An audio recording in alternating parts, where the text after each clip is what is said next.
I looked at the whole Ayawaso thing, and I was very interested and also quite concerned about our civil society. And when I say civil society here, I don't mean any particular group like Imani, all those who are civil society actors in Ghana and watching this situation. And I heard our brother Franklin talk about the new current NDC, something like that. And the expectations of civil society was that we have some new kids on the block. And I had been watching that expression during the campaign because I have worked closely with politicians. I know them. And I believe that civil society actors also knows them.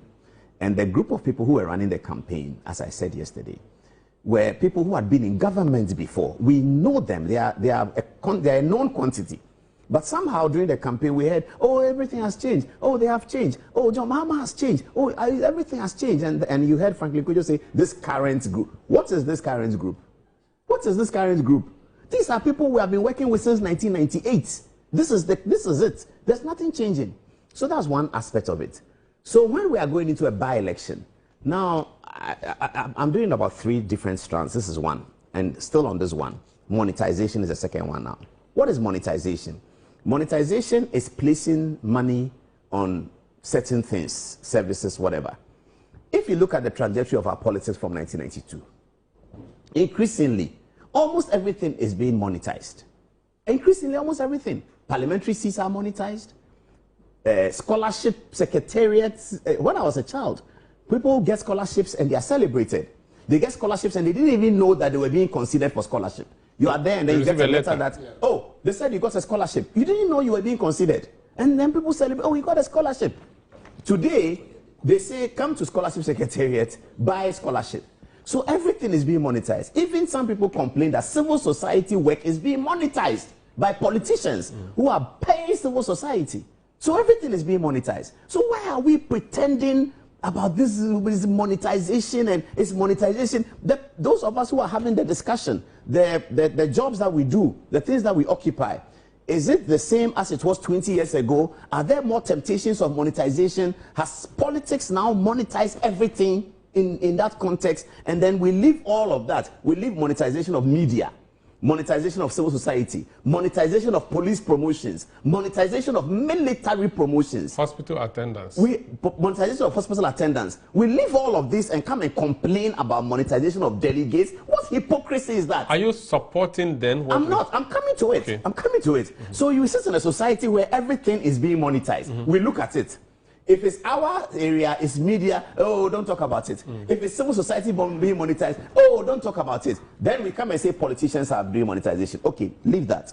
In this country, among political conversations, we have what we call fear delegates. Fear delegates means that monetization actually does not work in the delegates context. That's what we all say. So why are we worried? We always say fear delegates. Oh, delegates, they'll take your money, they won't vote for you. We have always commended our delegates for voting the right way. In MPP, they say MPP delegates have never made a mistake. It's a saying in MPP. MPP delegates have never made a mistake. So let's not worry. They will never make a mistake. And delegates have been commended for taking somebody's money and teaching him a lesson. So if Baba Jamal is seen to be presenting 32-inch TV, in that context, did the fear delegates thing vanish? Okay, now the last round. The reason why those letters were going nowhere was that those letters were playing into the campaign propaganda that we are a new people. When in fact they are not. Nobody is. We all have to work out this. And I'm not saying that, so leave it. I'm not saying leave it. I'm saying let us get to the root of the matter as a society. It's not just about politics. You are monitoring police promotion. People have to pay to move from corporal to sergeant. A policeman who is a corporal must go and pay money somewhere. Soldiers are paying. Scholarship is paying. Everybody is paying. So we are not concerned about that. We wait till one Saturday morning when Baba Jamal goes to share TV, then we all come. Politics is being monetized. Civil society is being monetized today. Politicians are paying civil society today. In fact, the civil society man wants to talk. Frankly, what do you want to say? He said he wants to react to what you've said. Yes, but you see, Paul, yes, I like your narrative, and I agree with you entirely. But you see, let me just say one thing. Not that I agree that you claim that civil society is money. Nobody gives me money. You give me money, I'll still deal with you anyway. By the way, look. But you collect money. Hold on. I think what changed in this particular instance is that the letters that were issued, they were stripped. And we've never seen anything like that before. When have you seen the party come out to issue a statement saying that we are concerned about the nature of the elections and that we are angry, and then the majority side also came saying they should annul the So the optics of it. But he's saying that. So Paul is actually convinced us. but Paul is saying that it is nothing new. It's just the whole new NDC thing. That this is the first time letters have come that way. But if you look at the videos, delegates in Nima came out to threaten Fifi Kwete. Not just threaten him, but they said that, but you, Fifi Kwete, you've paid us money before.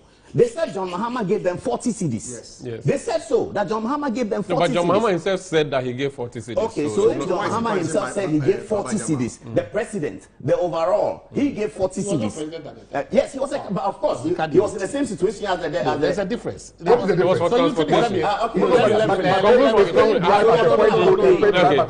Let Paul land. Let Paul have 1 minute. Who in the parliament has not remunerated delegate? I don't like using the word paying. Who in parliament has not remunerated delegate? So when they said that he who has sinned no more should cast the first stone, Fifi Kwete came with another press conference. Now he is unable to cast the first stone, and he's reminding Ofosu Kwakye that the statement that you wrote, you said Baba Jamal was a government appointee. There are other people who were government appointees. This is the general secretary of the party responding on behalf of Baba Jamal. This is the kind of system we are seeing now. Chaos. The government communication minister issues a statement. There's a difference between the party and the government. Fair enough, but the general secretary should not be contradicting the party. The general secretary should not be contradicting the government. Or that is okay. No, it's not. It's reminding. It's reminding. No. They said they are reminding the president that the others will. Fifi Kwete's statement he issued was in conformity with what Ofosu Kwakye issued, and was also in conformity with what the parliamentary majority issued. All statements seem to sing the same song, that something terrible had happened and we have to make a decision. It's just the majority group that went further and said that annul the election. They went further. But Fifi Kwete didn't go further. But he clearly identified the things that had happened. Ofosu Kwakye did the same. Then at the end of the committee's meeting, Fifi Kwete comes to tell us that, well, because we identified the thing, but there's no time. There's no time for us to correct. And our constitution doesn't support it too. Okay. And that our constitution disenables us. Yes. Our national constitution, which we created, which we can change. That constitution disenables us. And also finally, we have all done it before. And we have all done it before, so it's okay. Let's leave it like that. By the way, fear delegates. Yes. So the delegates must have taken, and they probably didn't respond. Maybe. So, and this whole thing is also, there's a Musa Dankwa part of it, which is saying that Musa Dankwa's predictions, they don't happen because people paid. Why? Musa Dankwa is experienced enough to know that every election there will be that factor. He is very, very experienced. Maybe so excess. No, but which election in Ghana has not had experience of people for the whole country? How many delegates were there? No, but this one, the TV, but this one was not the TV under their armpit. No, they can't before the TV, they are taking microwave according to them from the lady. And they said they are taking microwave. Yes. But do you know 3,000 is actually more than the cost of motorbikes and pieces of cloth? Let me hear from Nibakbo. 3,000 is actually more than the cost of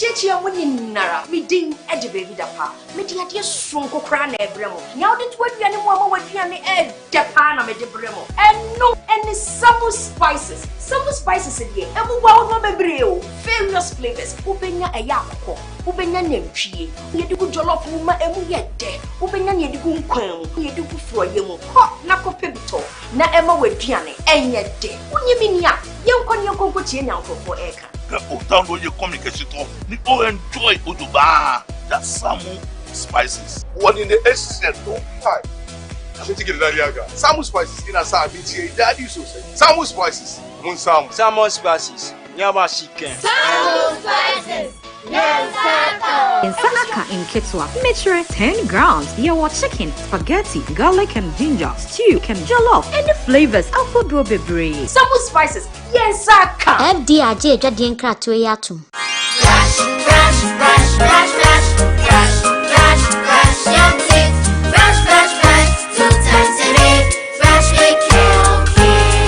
Hello, my friends. My name is Calkit Toothpaste. Wow. I was made to be gentle on your gum, but protected. I will protect your teeth from cavity, make your teeth whiter, stronger, keep your mouth fresh all day. And best of all, I'm strawberry flavored. So put on a smile and try me. That's amazing. Just try me. That's my job. If you say so, jump on my brush. Makes your teeth stronger, chicky whiter, chicky stronger. Yay! You did it! I'm glad you like your new toothpaste. Don't forget to brush both day and night. Kids, happy smile.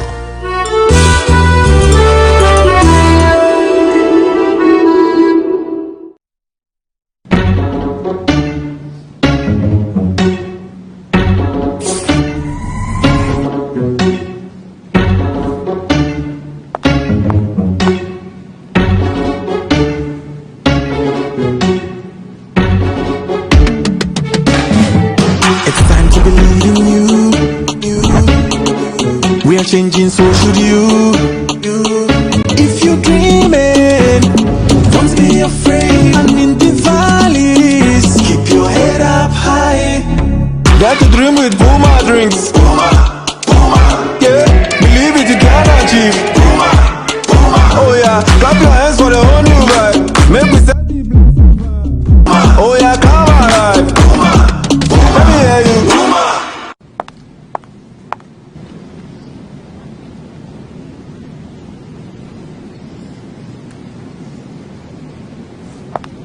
Puma drinks, a whole new vibe. Another quality product from Casa Precon. This advert is FDA approved. Can he tee up someone in red? And it goes to one. Too much, sir! That's who goes for. What After 5 Champions League, You want to know? I be the real goat, chairman. Yeah, I be the real goat. The left magician, the left magician. Who is the goat? Ghana Jollof or Nigeria Jollof? Ghana Jollof has no co-equal. The smell alone. Oh my God. No, that shift. You two they lie, eh? Now the same stew when they use cook the rice and then they go put them for top. You are lying. Ghana Jollof.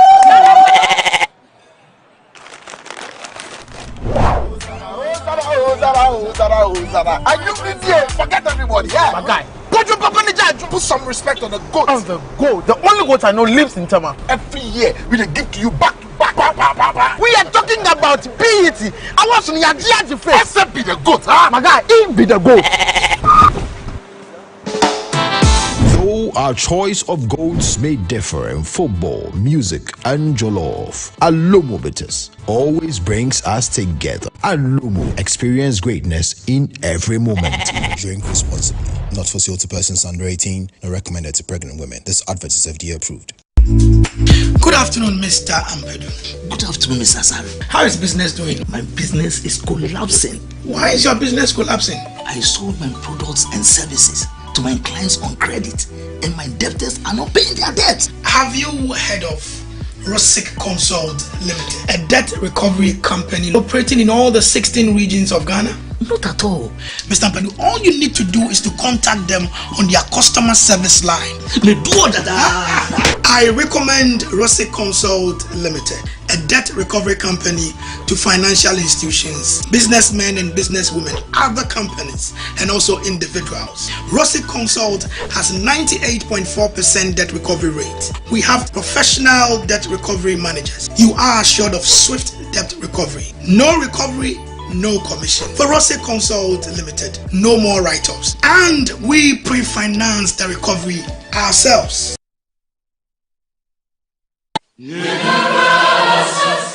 Oh yeah, Ghana is opening a new chapter in green growth and investment. Tree Cross Developmental Authority, TCDA, presents the first Ghana Tree Cross Investment Summit and the first Tree Cross Industry Awards 2026. The 4-day event runs from the 17th of February to the 20th of February 2026 at the Accra International Conference Center. Morning sessions start at 8 a.m. and afternoon sessions start at 1 p.m. daily. Theme: Sustainable Growth through Tree Cross Investment, Resetting and Building Ghana's Green Economy. The summit brings investors, policymakers, agribusiness leaders, entrepreneurs from cashew, coconut, oil palm, rubber, mango to share from all over the world to connect. Climax on the summit will be a special gala night at First Tree Cross Award ceremony. For exhibition, sponsorship and registration, contact us on 0303-981-790. Visit our website at tcda.gov.gh or connect with us via our social media platforms at TCDA Ghana. Registration is required to invest in Ghana. Grow Tree Crops. The future is green. Be part of it. Seacoms beyond cocoa. Our Seacoms, our future. Come one, come all. Up Santa Claus and stand up to your honor. Those who have gilded the school with their fame. Our alma mater, a blessing upon her. They that remember the strength of their name. Others have labored and we share their glory. As to do exploit and add to their gain. Those who come after will take up a story. May be worthy of singing again. Play up, Moro, join me. Play up Santa Claus. So we go play up and play the game. Give nothing but your best and never think of rest. Play up for the school's great name. Play up, Santa Claus, and so we go. Play up and play the game. Give nothing but your best and never think of rest. Play up for the school's great name. Thank you.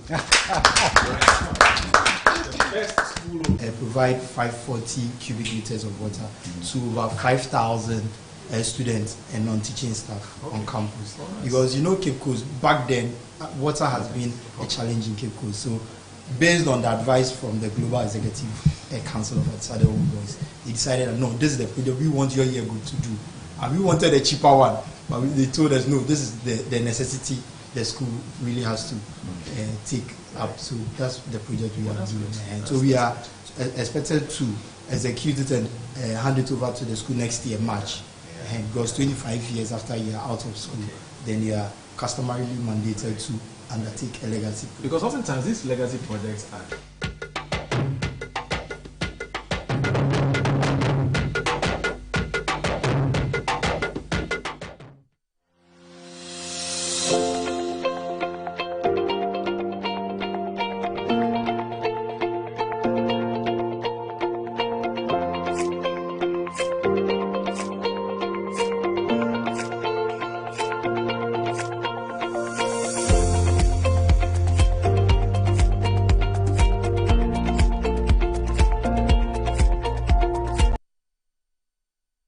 I looked at the whole Ayawaso thing, and I was very interested and also quite concerned.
You get there, we have Akosia Fozia, we have Esenam living in the same house. But that local factory works from 8 to 5 each day. And it's only Akosia that works in that factory because there's no space. So what President Mahama is promising us is that he's going to provide incentives for these factories. Tax incentives, security, name them all, appropriate incentives to ensure that space is created in these factories for Esenam and Fozia to join Akosia to work in these factories.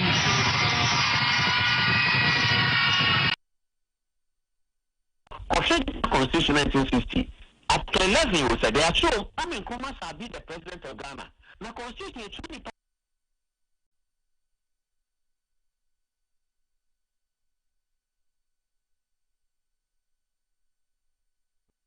I looked at the whole Ayawaso thing, and I was very interested and also quite concerned about our civil society. And when I say civil society here, I don't mean any particular group like Imani, all those who are civil society actors in Ghana and watching this situation. And I heard our brother Franklin talk about the new current NDC, something like that. And the expectations of civil society was that we have some new kids on the block. And I had been watching that expression during the campaign because I have worked closely with politicians. I know them. And I believe that civil society actors also knows them. And the group of people who were running the campaign, as I said yesterday, were people who had been in government before. We know them. They are a known quantity. But somehow during the campaign we heard, oh, everything has changed. Oh, they have changed. Oh, John Mahama has changed. Oh, everything has changed. And you heard Franklin Kojo say, this current group. What is this current group? What is this current group? These are people we have been working with since 1998. This is it. There's nothing changing. So that's one aspect of it. So when we are going into a by-election, now I'm doing about 3 different strands. This is one, and still on this one. Monetization is the second one now. What is monetization? Monetization is placing money on certain things, services, whatever. If you look at the trajectory of our politics from 1992, increasingly, almost everything is being monetized. Increasingly, almost everything. Parliamentary seats are monetized. Scholarship secretariats. When I was a child, people get scholarships and they are celebrated. They get scholarships and they didn't even know that they were being considered for scholarship. You are there and then you get a letter that, oh, they said you got a scholarship. You didn't know you were being considered. And then people celebrate, oh, you got a scholarship. Today, they say, come to scholarship secretariat, buy scholarship. So everything is being monetized. Even some people complain that civil society work is being monetized by politicians who are paying civil society. So everything is being monetized. So why are we pretending about this?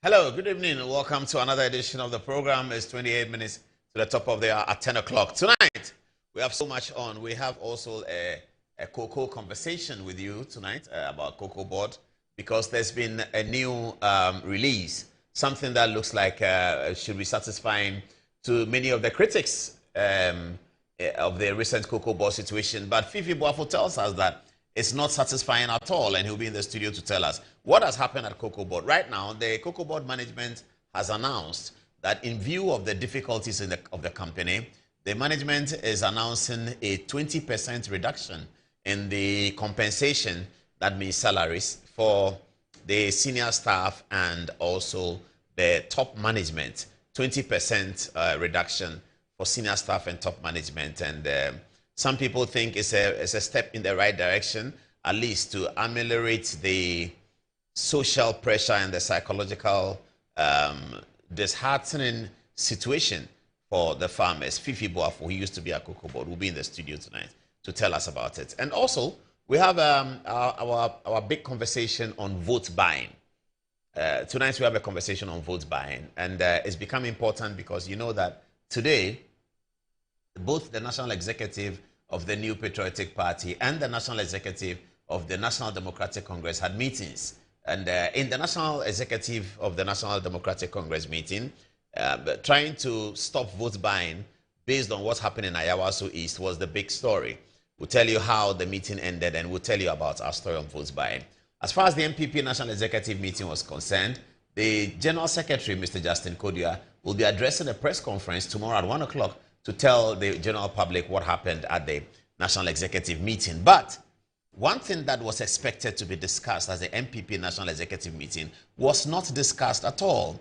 It is about the future of the leadership of the party in Parliament.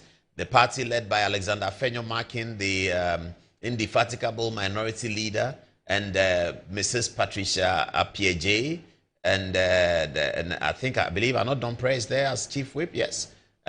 Yes, so that didn't happen. We're going to explain to you in an editorial where the situation is right now with Alex Makin, the leader of the MPP group. Naturally, there are some people who want him to be changed based on what happened on 31st January. I will be explaining to you what we think of that one. And then we go to Cocoa Matters. So welcome aboard as usual. I was going to use the word controversial, and it is important that I share the story with you viewers. Somebody saw me in traffic and asked me that, why are you always saying controversial things?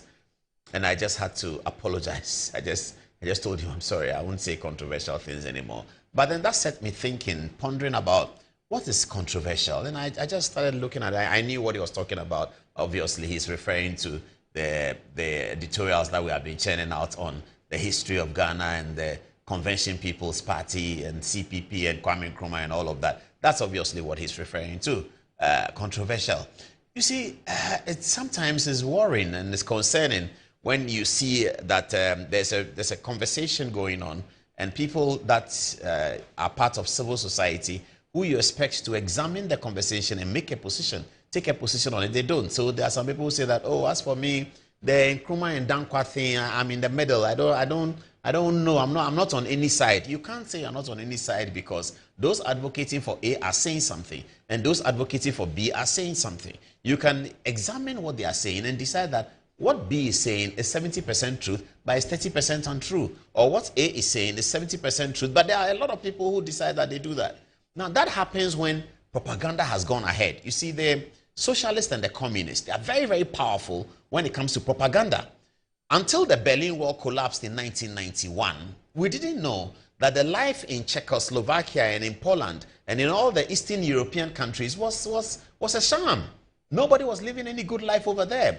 But the communist and socialist propaganda is always very, very strong. They propaganded from the 1970s to the 1980s, telling us that life was very good in communist Poland. They told us life was very good in Bosnia-Herzegovina. They told us all of that. When the Berlin Wall collapsed and we went inside and we saw that these people were living in squalor. But the propaganda of the communists can be very powerful. It was only Boris Yeltsin who allowed us to know that perestroika and glasnost and all of those things did not work under Perez de Cuellar. Perez de Cuellar was the, did I say Perez de Cuellar? The Russian leader before Boris Yeltsin was named. Perez de Cuellar was the UN Secretary General who was mediating all of these things. There was a Russian leader at the time. All of these people, they were telling us things. Mikhail Gorbachev, thank you very much. You know my young people, they are supplying the name. Mikhail Gorbachev was a Russian leader. Perez de Cuellar was the UN Secretary General who was negotiating all of these Russian things. When Mikhail Gorbachev was defeated after the Berlin Wall collapsed and Boris Yeltsin came in and he allowed the world into Russia, we saw that Russia was actually a very poor country. But it is the power of propaganda. You know, these propagandists, they are very, very serious at it. So when you have lived your life in Ghana and the propaganda has been that Kwame Nkrumah has done XXX, and you hear 70 years later that perhaps it wasn't true, sometimes, because of the power of the propaganda, as human beings, we really don't want to confront it. So, for instance, somebody comes to tell me that you are 32 years old, and somebody tells you that your father that you have known as your father is not your father. I have the story. Sometimes our human instinct is that I don't even want to know. Because for 32 years, I know him as my father. I don't want to know about your story. I'm not interested. That's sometimes how it happens when propaganda has gone ahead and it has propagated untruths, and now the truth is coming. It becomes a big problem.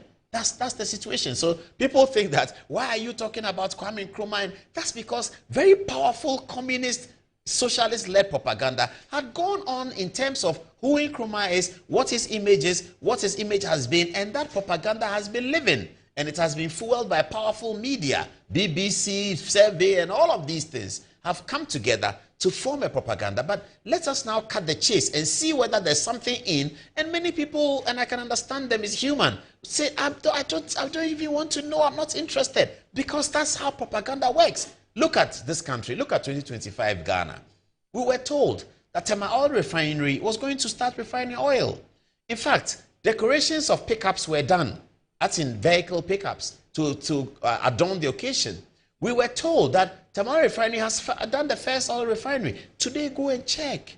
We are now being told that, oh, some money that was expected to come from the Minister of Finance did not come, so the thing didn't happen. This is how propaganda can be very powerful. Propaganda, it can be very, very powerful. We were told in this country during campaign that Ghana was going to be set up in a 24-hour economy. Initially, the 24-hour economy could not be explained. The explanation was bogus, as I can say. Many wish we can show you some of those videos. We still have them. The explanation was completely bogus. And then when the propagandists found out that the explanation was bogus, they found an explanation that sounds like it is true. That's where propaganda comes. Very clever propaganda. Very, very clever propaganda. That's where it comes. And then so they said something about what the 24-hour economy means. They knew that it's not true. They knew that it's not even possible to reduce electricity for people who are working in the night, because night is peak time. Since NDC came to power, ECG, without the 24-hour economy, have increased electricity. But it's the same ECG that we were told that when 24-hour economy comes from January 2029, if President Mahama wins, ECG will be reducing electricity for people who are working in the night. Now, people who are working in the morning, they have had to pay 4 times what they were paying in 2024. But that is how propaganda works. Watch this advert of 24-hour economy, and you will understand what I mean by the power of propaganda, which can actually portray untruths onto unsuspecting people, and we all believe it. Have a look at this advert. How can we solve the unemployment crisis in Ghana? Yes, Massa. By using formula 133. Can you expatiate? Say, this simply means 1 job, 3 shifts, 3 people. That is the Mahama 24-hour economy policy. Under this policy, businesses will be given tax incentives, cheaper electricity, financial support, and security support services to encourage them to work 24/7 by adopting 3 work shifts of 8 hours each. This will triple job opportunities in the country. This policy will boost production, increase productivity, and generate well-paying jobs in all participating businesses and public organizations. Excellent. The 24-hour policy will be a game changer. Vote for change. Vote for John Mahama and the NDC. How can you have a Ghanaian job in this Ghanaian economy, a job given by government, even the people in the job, every ministry comes and they are trying to download the people in the civil service. We say that our biggest problem is the payroll at the civil service. And then the political campaign says that the civil service as it is, I'm going to triple it. And we believe it. We believe it.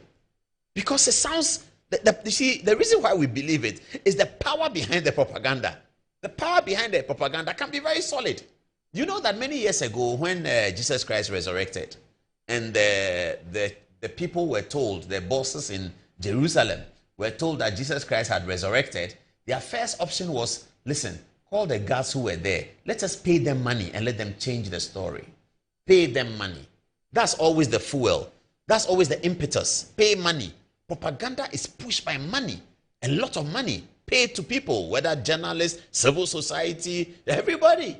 So the Herod and his people in Jerusalem 2,000 years ago, they paid money for the propaganda to be that. And you see, propaganda is always has a likelihood of truth. You always have to tell it. You have to be clever enough. That's why those of us who are not very clever, we can't do propaganda well. Those who are very clever, they are very good at it. When you examine the propaganda, you can see the level of intelligence that has been applied. If you don't have that IQ, you probably will not be able to do it. They always put up a story that sounds like it's plausible. The plausibility of the propaganda is what always works. So they said, tell them that his disciples came to steal his body away. That makes a lot of sense because his disciples will be embarrassed that he had died. And because they said that he's some Alpha and Omega person and he won't die. And the disciples will be embarrassed that he had died. So say that the disciples had come to pick up the body. That's powerful propaganda that was paid for by Herod. Still lives today, 2,000 years after. So if Herod's propaganda can live for 2,000 years, then the propaganda of the 1950s, 57s, 60s, it can live for a long time. Our responsibility is to share the truth. And everything we say is completely true. It cannot be untrue because it's from the books. It's clearly from the books. This is the arrangement that the books prescribed. These are the laws that were prescribed, etc., etc. So really, that's the power of propaganda. You saw the advert. So let's keep propaganda in mind. And if you are young and you don't want to be a victim of propaganda, just have a penchant for research and check certain things. 1 job, 3 people in Ghana will do it. The president's job, 3 people will do it. The minister's job, 3 people will do it. After 1 year, which jobs have 3 people been employed into? And can you even do that? Can you employ somebody and give him an appointment letter for a role that is already existing in the company that he will come and do 3 jobs? Can you even do that under civil service regulation? But we were told that and we all believed it. That's the story about propaganda. Let's get ready and start the program now. It's take 15 minutes to the top of the hour. Let me get onto the touch screen and let's begin with our conversation today. I'd like to start with a glorious 70th birthday wish for... I was going to say one of the important founders of the National Democratic Congress, used to be Minister for Information and also Minister for National Security. Later on, he was the chairman of the board of the National Communication Authority. And in this NDC, present NDC administration, Kofi Totobi Kwache is the president's representative on the Judicial Council. Is the president's representative or one of the president's representative on the Judicial Council. So he was very much in the loop in the processes that removed Justice Gertrude Araba Tokono. Tutubi Kwache must have been very much involved in it. Uncle Tutubi Kwache is 70 years old, and we say God richly bless him on this occasion, and God grant him all his heart's desires, including his physical heart desires. But we were excited because Tutubi Kwache put up a fantabulous dance during his 70th birthday celebration. I'd like you to see it.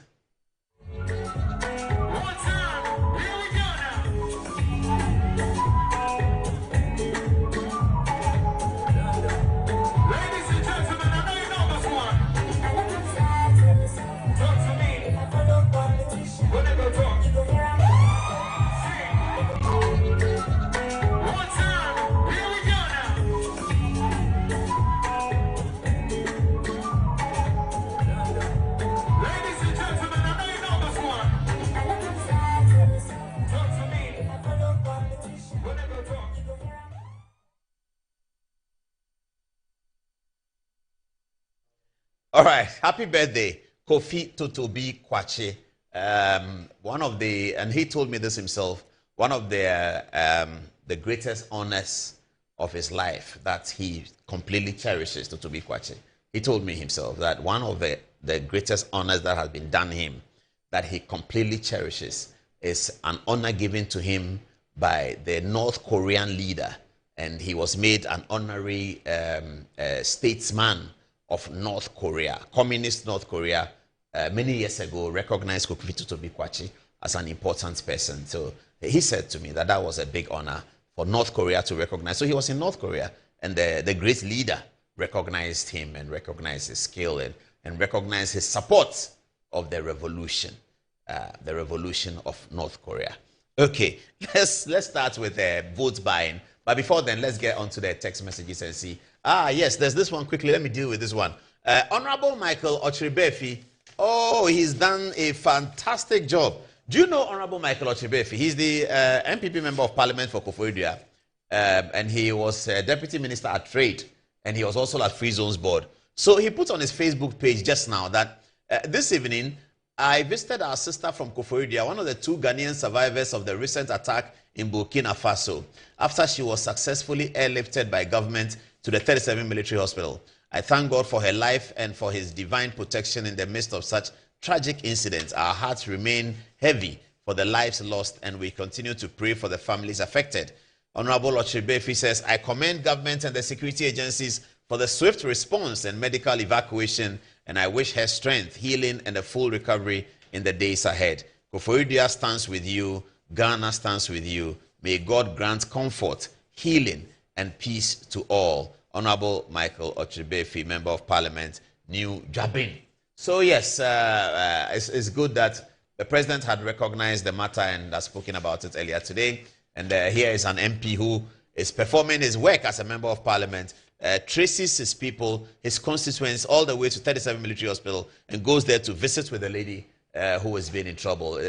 Earlier today, Dr. Kwesi Enin was blasting the Foreign Minister, Honorable Okujeto Ablakwa, and Kwesi Enin could not understand why you had the Ghana government did not issue a warning or did not issue a pathway when we know that our traders are going to Burkina Faso. But that's what happened. The Foreign Minister, he's not interested. He's doing propaganda. Every day he's doing propaganda. He thinks that he's still campaigning. Every day Foreign Minister is doing propaganda. When he has to protect Ghanaian lives, he's not interested. Dr. Kwesi Enin, why are you upset? You don't have to be upset. What are you expecting? The Foreign Minister is doing politics. He's doing propaganda of government. He's propaganda doing things. He's not thinking about the Ghanaian people. Kwesi Enin was surprised that, I heard him on Joy, and he's been, I think, on City as well. He was flabbergasted. He said, but didn't Ghana government say something about the border at Burkina Faso? We know that there's trouble in Burkina Faso. In fact, Kwesi Enin said that Burkina Faso, there's rebels control some parts of the country. So by now, Ghana government should have issued an alert. The Foreign Affairs Minister will not do that. He's doing propaganda and all over the place. So Kwesi Enin, don't worry. But Ochribefi was there to commiserate. No, commiserate is a strong word. She didn't die. He was there to sort of support the lady who was involved and was injured. Thankfully, the Ghana Armed Forces did an excellent job. As for the Ghana Armed Forces, superb, 5,000%. The Ghana Armed Forces did an excellent job. The Ghana Army, they quickly went in, brought them to 37. There's nothing that the Ghana Army cannot do if we allow them. If we allow them, if we don't politicize the army and we don't sack generals and sack 36 generals and we allow the Ghana Armed Forces, oh, they are a beautiful group of people. They will work. Soldier, are you there? I salute. So this is Ochibefi. He's going to see the consequence. As for the foreign minister, if you are waiting for him to save Ghanaians who are traveling, please, you have to wait for a long time to come. Unless maybe one of these days he changes. Okay. All right. It's votes buying, but let me get to text messages and see what people are saying about what we've said so far, and then we'll tell you our conversation about vote buying. Don't go anywhere, because I might be giving you some personal experiences. Maybe I have received votes before. Maybe I have bought votes before. I'll tell you everything after the text messages at 8 minutes to the top of the hour, 10 o'clock. Should I start with Anziba? Okay, Anziba. Very much, Paul. Coming from Papa K Ababio, he says Paul is on fire tonight. Greetings from Massachusetts. Keep up the detailed touchscreen analysis for beloved country Ghana, where history is being told without fear or favor. Thank you, Paul. Alhaji Yusuf says, Paul, good evening. My simple question is, what will it take the president and his NDC party to build cocoa processing factories in major cocoa producing areas or regions, so that we can stop exporting cocoa beans? Samuel Fosuba says, Paul, when are you launching the second edition of your maiden book? Some of us are eagerly looking forward to it. Osbert says, I love your green suit, Paul. Prince Pal says, the truth will always stand. And lastly, coming from Felix Boabing, he says, NDC always relies on the gullibility of the populace to spew lies and propaganda. Over to you, Fatih. Right. Thank you, Anziba. This is from Bernard Danso, and she says, I've always said that it was only a matter of time for the lies and propaganda of the John Mahama NDC to be brutally exposed. They promised cocoa farmers unrealistic pay and have ended up failing miserably to honor the promise, and rather giving poor cocoa farmers a measurable haircut. They promised 24-hour jobs that will employ people to work in shifts, but their majority leader has stated clearly that the promise isn't going to work. Now, to divert attention on the cocoa farmers' haircut and tensions arising, they quickly put in a so-called investigation into the dealings of the Cocoa Board in the last 8 years. Junior Agbar from Tamale says, whatever they were saying with regards to the 24-hour economy, some of us knew very well that it was nothing but a propaganda. Mohammed Yusufa says, most Ghanaians are so gullible, some even refuse to use their brains. That's why you see the majority of us clapping for this kind of cheap politics. Imagine GM having the nerves to tell cocoa farmers that he's going to drill boreholes in all cocoa farmers and their farms actually believed him. Junior Akbar from Tamale says, NDC always maintain every public sector workers. NDC always maintain every public sector workers. Will it be working by 3 shifts in a day? And the good people of Ghana bought into that propaganda. But for now, everybody can admit that it was indeed a big propaganda. Seth also says, the sound of victory is clear. We have to stay united and work hard.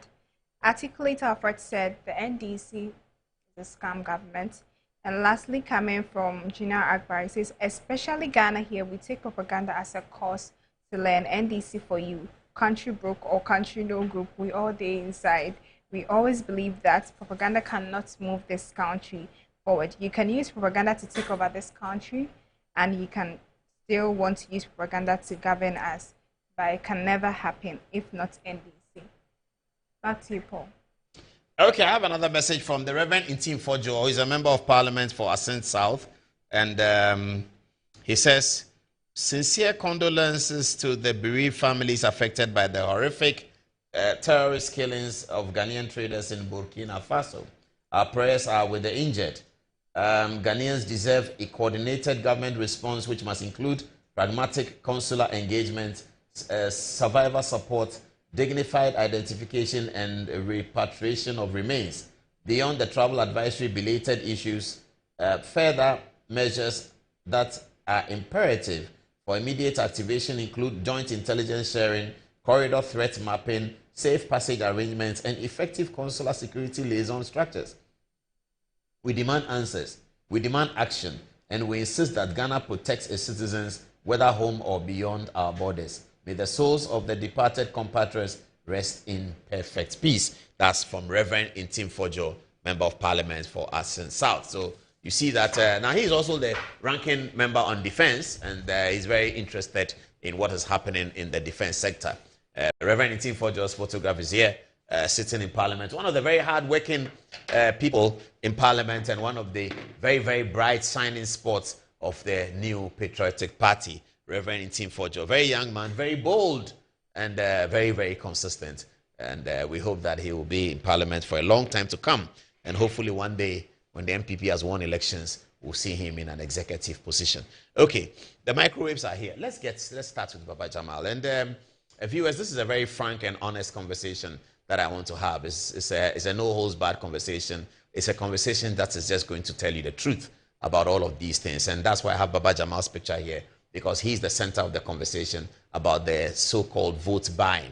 Now, the story is that there was an election in Nima, and some people believe that gifts and items were given to delegates to influence them. We usually call that culture vote buying, that you are giving the delegates something so that they will elect you as a leader of either constituency, either the region, the national chairman of the party, or a presidential, parliamentary candidate, or even a presidential candidate. Now, the strange matter, that what really triggered this conversation is not that we haven't seen vote buying before, because I can show you a video today where the Greater Accra Regional Minister says that in every election, this is her words, in every election, there is a vote buying, unquote. So if the MPP wants, they should also go and buy the vote, unquote. That's her words. She says in every election, there's a vote buying. So vote buying is not new. Why this was phenomenal? It's not even about the size of the compensation that Baba Jamal was given, which is the television, the motorbikes, the rice, the microwaves, and the excessive cash, 9,000 cedis, we are being told. It is about the fact that this particular event had happened after voting had started. Usually, the compensation and the influence is completed before voting starts. Voting started at 7 a.m. At 10 a.m., people were being given television sets. So this is why it became, what Baba Jamal had done is to has scratched the wrong part of the society. Because what everyone was doing in the dark, Baba Jamal brought it out into the open and was doing it in the open for everybody to see. But this is what we all do in the dark. Why is Baba Jamal alone bringing it out? So we have to sanction Baba Jamal because he is spoiling our image. He is bringing out our dirty linen. He's washing our dirty linen in public. After voting had started, Baba Jamal was distributing. Give me the TV distribution one. I need that now. After voting had started, Baba Jamal was distributing television sets. After voting had started. Because by the time voting comes, we are all in the night. We've gone to the delegates. We've given them their money. We've sent their money to them on mobile phone. Nobody has seen it. We have promised them what we promised them. Those that we are giving cars to, everything has been done. And then voting comes. We do sign of the cross. We go and vote early in the morning and wait for the results.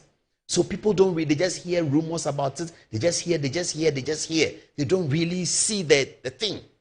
But what Baba Jamal did was that he brought it out into the open. 10 o'clock in the morning. Voting has already started. I don't know whether they took the TV. Oh, they can't find the TV video.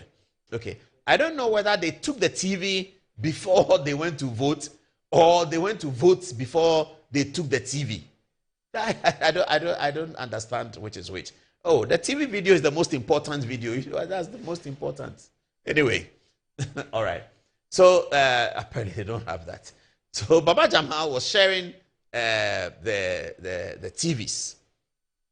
So as I said, he brought out oh my goodness. Sorry. Let me take a short break. I'll come back and start the story again. I have to take a break.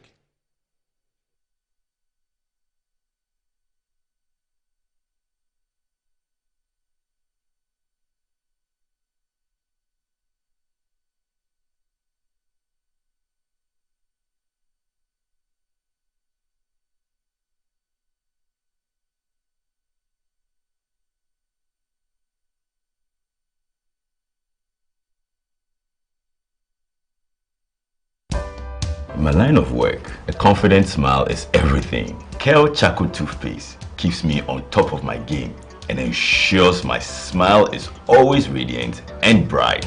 With the tiring nature of my job, we spend several hours under the scorching sun.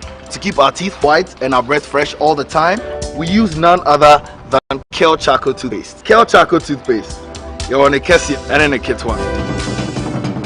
Samayo Kendini, a who be here, Semetra Sapapadia to Amame Manfo, Kel Charcoal's natural ingredients, and a bomb is so buying, a man is swing, Nesasu Mama Hoto so a will beg you. Kel, happy smile. This advert is FDA approved.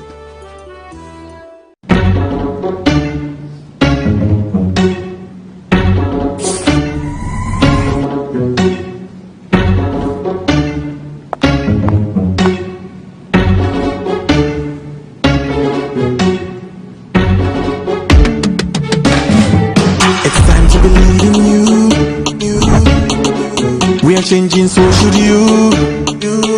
If you're dreaming, don't be afraid. And in the valleys, keep your head up high. Dream with Puma drinks. Yeah, believe it, you can achieve.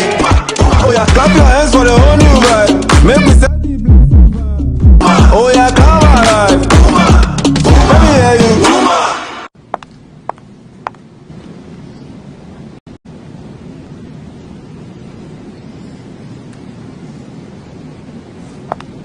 Puma drinks, a whole new vibe. Another quality product from Casa Precon. This advert is FDA approved. Can he tee up someone in red? And it goes to one. Do not say! That's who goes for. What I got 5 champions league. You want to know? I be the real goat, Chairman. I'm the real goat. The left magician, the left magician. Who is the goat? Ghana Jollof or Nigerian Jollof? Ghana Jollof has no co-equal. The smell alone. Oh my God. No, that shift. You two they lie, eh? Now the same stew when they use cook the rice and then they go put them for top. Hey! You are lying. Ghana Jollof.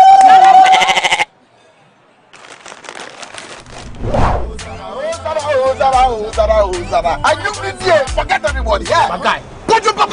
Put some respect on the goat. On the goat. The only goat I know lives in Tama. Every year we dey give to you back to back.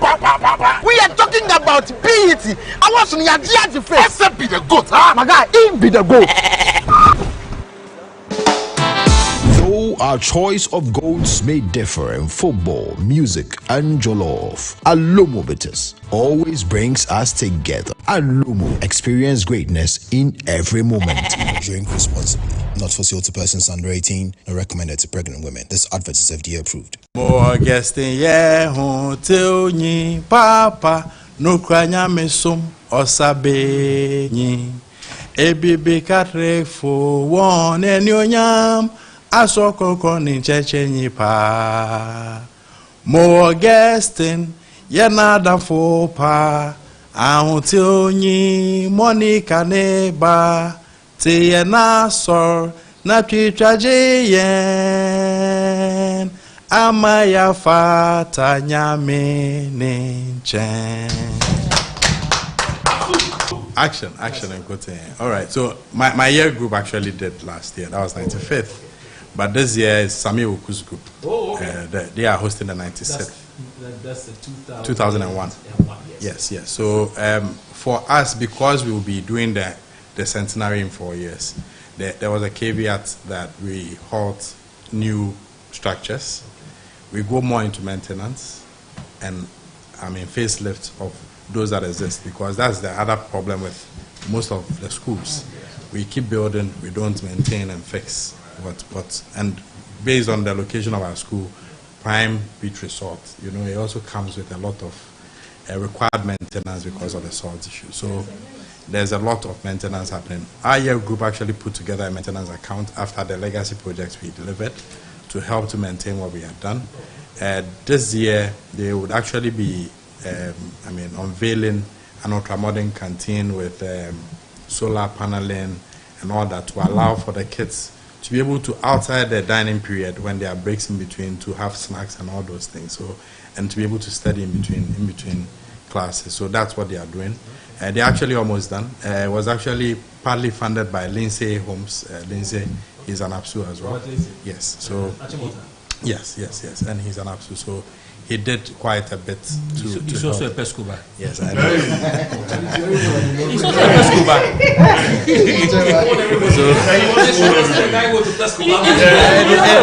He wants to own everything. Yes.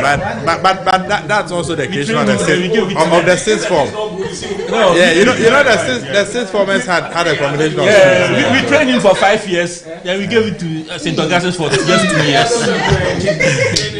Wow, so that's what they'll be delivering, and like I said, for already this year, the guys who will be hosting the centenary have already, fully, rebuilt a bungalow and donated to the school as part of their own 20th anniversary donation out of school ahead of their hosting of the centenary. So for us, we don't have to wait for an anniversary.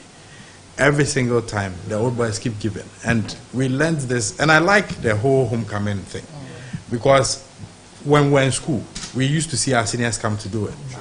Those are the times I used to see the likes of Papa Kwesi Ndum come to my school to give donations and all. So the inspiration came as far back as when we're also in school. And it brings and imbibes that thing about giving back to the school, because you see your forebears do it, and it's only good that. And on that note, I'd also like to say that my wife is an Ebrigga. Which year? 2002. So I have she's already told me, because I raised the funds for my legacy. So it looks like I would have to help her do it. She's been giving me a lot of heat about that. You couldn't find someone as holy child. Oh. Only child school. Na de bia mo na ho sa de say akaka de bia mo na ho sa. So I have to go out. Where they nam ho.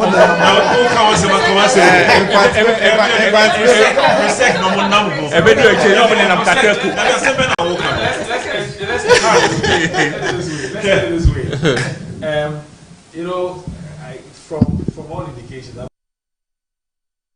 Sorry, viewers, I had to quickly get the video so that the case will be made, and we apologize for the short break. I hope you enjoyed the break. But we are back now. So what's the story we are talking about? We're talking about vote buying from a very controversial perspective, but everything we're going to say is true, and it might bring up some things that people might not be happy with. But we have to say it anyway, it's true. This is our perspective on vote buying, and that's why we have Baba Jamal here. The story is that Alhaji Baba Jamal, who was until recently Ghana's High Commissioner in Abuja, decided to contest for the NDC's primaries in Ayawaso West Wuogon. Those of you who know Accra well, it's the area of Nima. Ayawaso East. Ayawaso West Wuogon is Legon. Ayawaso East is Nima. Nima is the predominant area. Baba Jamal is a son of Nima, and so he was very confident. Having been an MP before, earlier in Akwetia, it's important I add that information. Baba Jamal is not a novice. He's been an MP before. I believe he's been a deputy minister or something like that also before. But he's been an MP before from Akwetia, certainly. But now he was appointed as High Commissioner, and he comes in as he wants to be the Member of Parliament, because unfortunately the Member of Parliament passed. NDC Member of Parliament for Nima passed. And so under the law, there has to be a by-election. And Baba Jamal is interested in that. So the NDC is organizing primaries to determine who represents them. And as the phenomenon has already become common in our parliament, the widow was interested and was supported by many, as is being rumored, including supported by President John Dramani Mahama and officials of Jubilee House. That's the rumor. And Baba Jamal also came in being heavily supported by the party chairman. In fact, it's rumored that it was the party chairman who actually told Baba Jamal that you should come and consider doing this. And so he came in. Now, the vote buying thing has been going on in Ghana for a while. Rumors of vote buying has been going on. And we have also seen a video where the current Greater Accra Regional Minister is saying that, in her words, in every election there's a vote buying. So the MPP should also go and buy a vote. If they want to win, they should buy a vote, because in every election there's a vote buying. So if they want to win, they should also go and buy the votes. She said that before. Nobody called her to ask her any question. And I'm also, in addressing this matter, bringing out the hypocrisy that we sometimes churn out, that comes to bite all of us. The hypocrisy that we sometimes churn out. The regional minister said that everybody laughed at it. It was a video that was creating laughs, and we all laughed at it. Nobody called her into question. Nobody said anything. That's part of the problems that we have in this society. We laugh about things that perhaps we should be taking more serious and dealing with it. We laugh about things that then fester and become a canker And by the time it becomes a canker, then we are all concerned about it. But we have forgotten that when it began to fester, we all laughed at it. So here's Baba Jamal. Now, the reason why the Baba Jamal incident has robbed off society in a terrible way, especially the upper class, the political class, the civil society, and the media. The reason why the Baba Jamal thing has rocked all of us so bad is that, and it is important, it is this. What we have all been doing during primaries, everything that we do in secret, Baba Jamal brought it to the open. Because when there is this influencing delegates, it always closes before voting starts. So by the time the cameras come in when the voting starts, that's when all the cameras come in. The attention on the election is when the voting starts, the campaign and when the voting starts. So for a small election like that, all the attention is on Nima on Saturday morning, voting has started. But so because of that, all of us, politicians, journalists, civil society, those of us who want to influence anybody, we complete the influencing hours before voting starts. So when voting starts and the cameras arrive, you don't see any MP there giving money to anybody or giving anybody envelope. You just hear from the delegates, oh, we all got 500, oh, we all got 200, we all got 40 cedis. That's what we hear. But what Baba Jamal did, for which reason everyone was rising up against him, is that what happens in secret, Baba Jamal brought it to the fore. He was sharing television sets after voting had started. This is the video I was looking for. These are delegates collecting 32-inch television sets after voting had already started. How does voting start? Baba Jamal is a superstar. How do you do this thing after voting has started? Voting started at 7 o'clock in the morning. This is happening around 10 o'clock in the morning. Look at the gentleman in the green. Yeah, he's wearing his badge. He's a delegate. He's going to cast his ballot. He's come for his TV. What are you going to do about it? So because the world was scandalized, the whole world was scandalized, that look at what is happening in Ghana.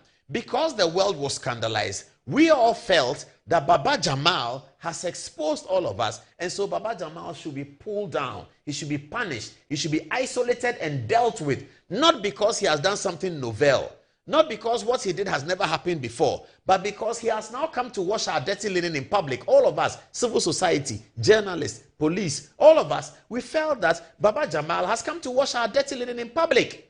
This is vote buying that we all do in secret. Only Baba Jamal, he's brought it to the fore. We have to punish him because whilst we all buy votes, we don't buy votes this way. We do it quietly.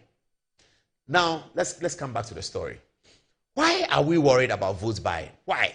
And why are we talking about votes buying?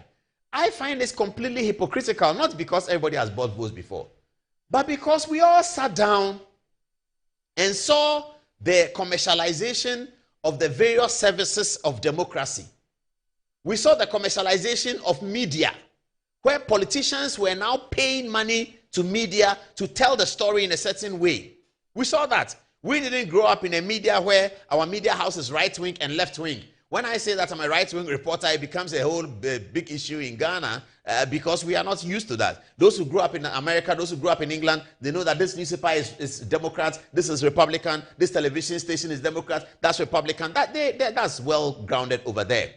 But here it's not. Even in 2001, when President Kufuor was the first person to appoint journalists to positions, Alhaji Haruna Atta and Kabla Bre Amir, when President Kufuor appointed them to positions, he created a hula baloo. This is Alhaji Haruna Atta. President Kufuor appointed him, I believe, to Ghana Airways director of Ghana Airways company, something like that. President Kufuor appointed him, and President Kufuor appointed Kabla Bre Amir as his ambassador in Cote d'Ivoire. It created problems.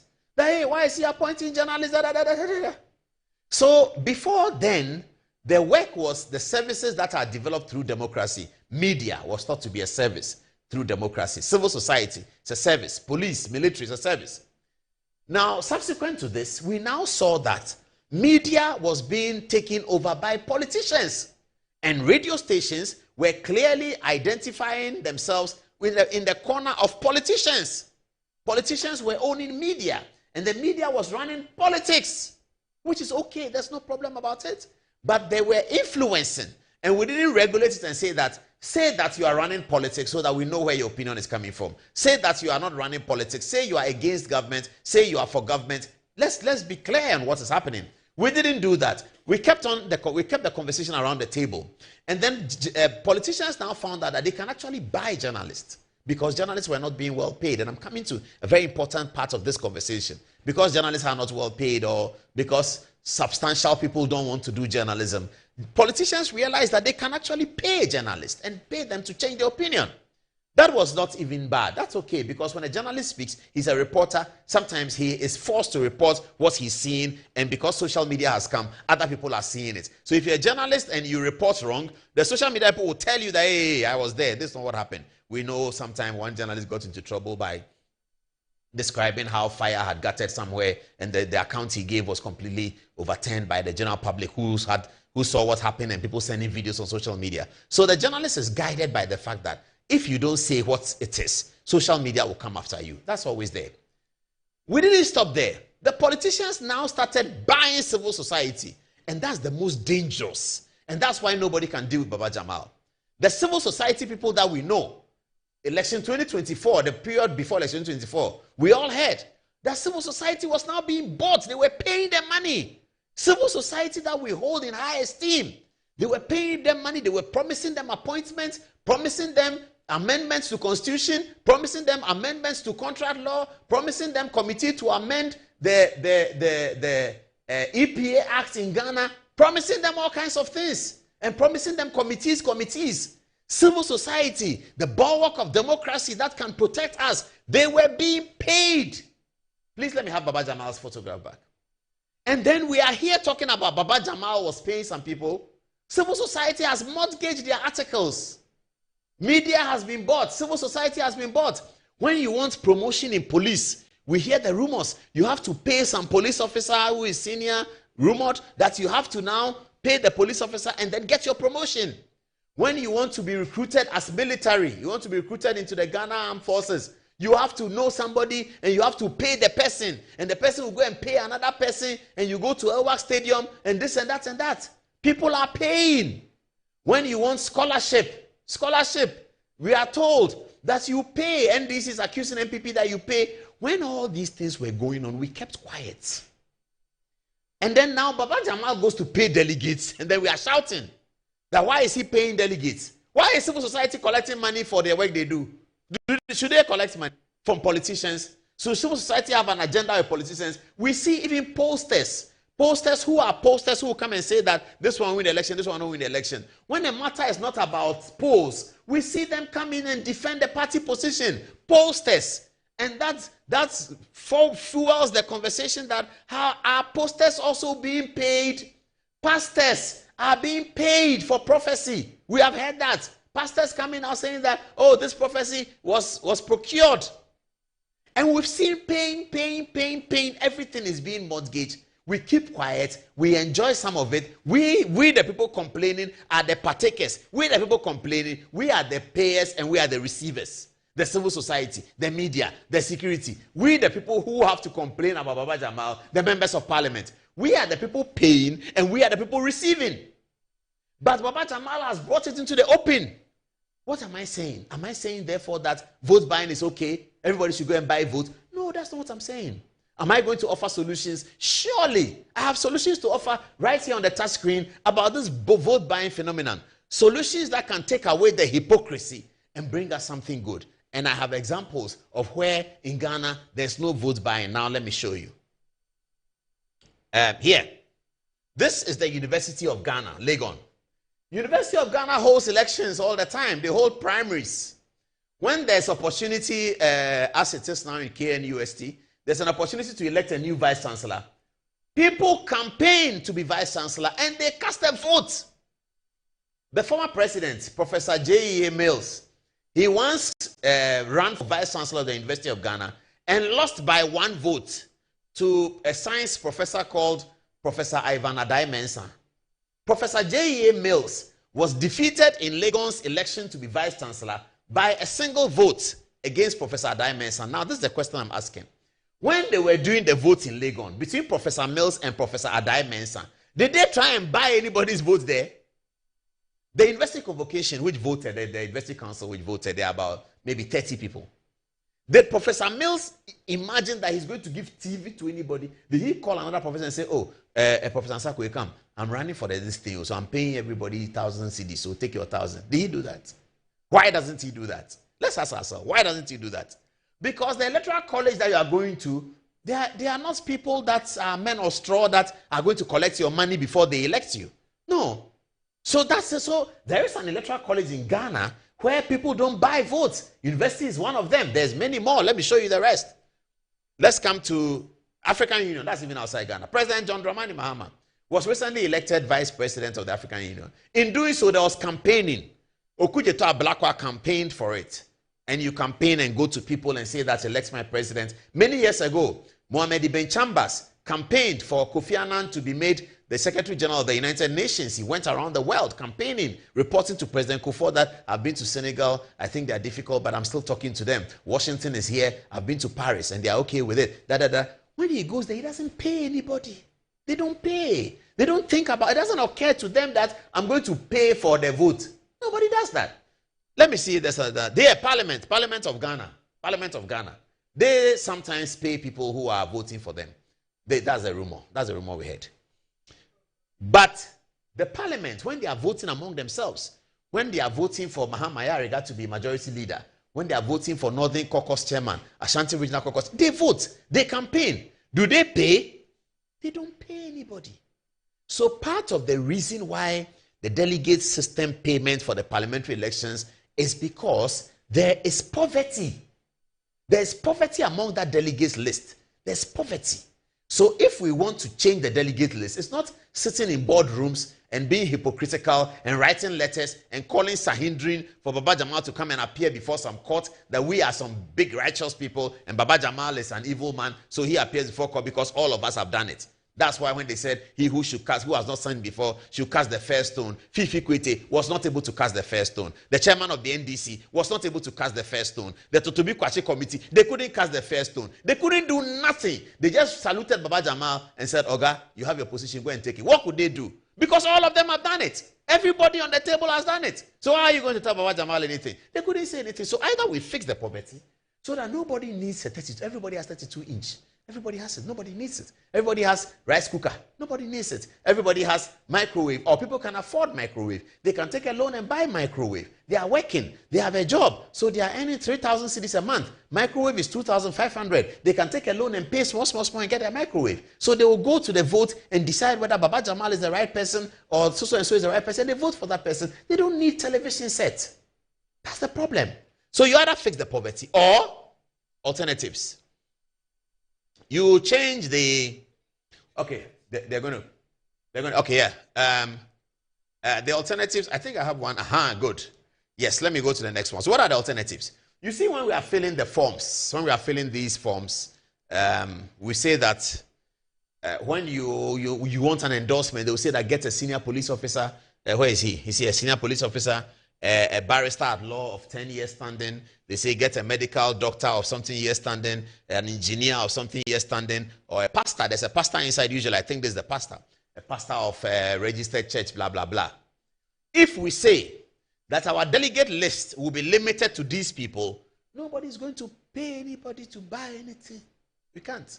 Can we go this way? Maybe we can. Maybe we cannot. That's another alternative. What's that? The other alternative is that, as people have been saying, let all MPP members register. Anybody who says he's MPP, register MPP.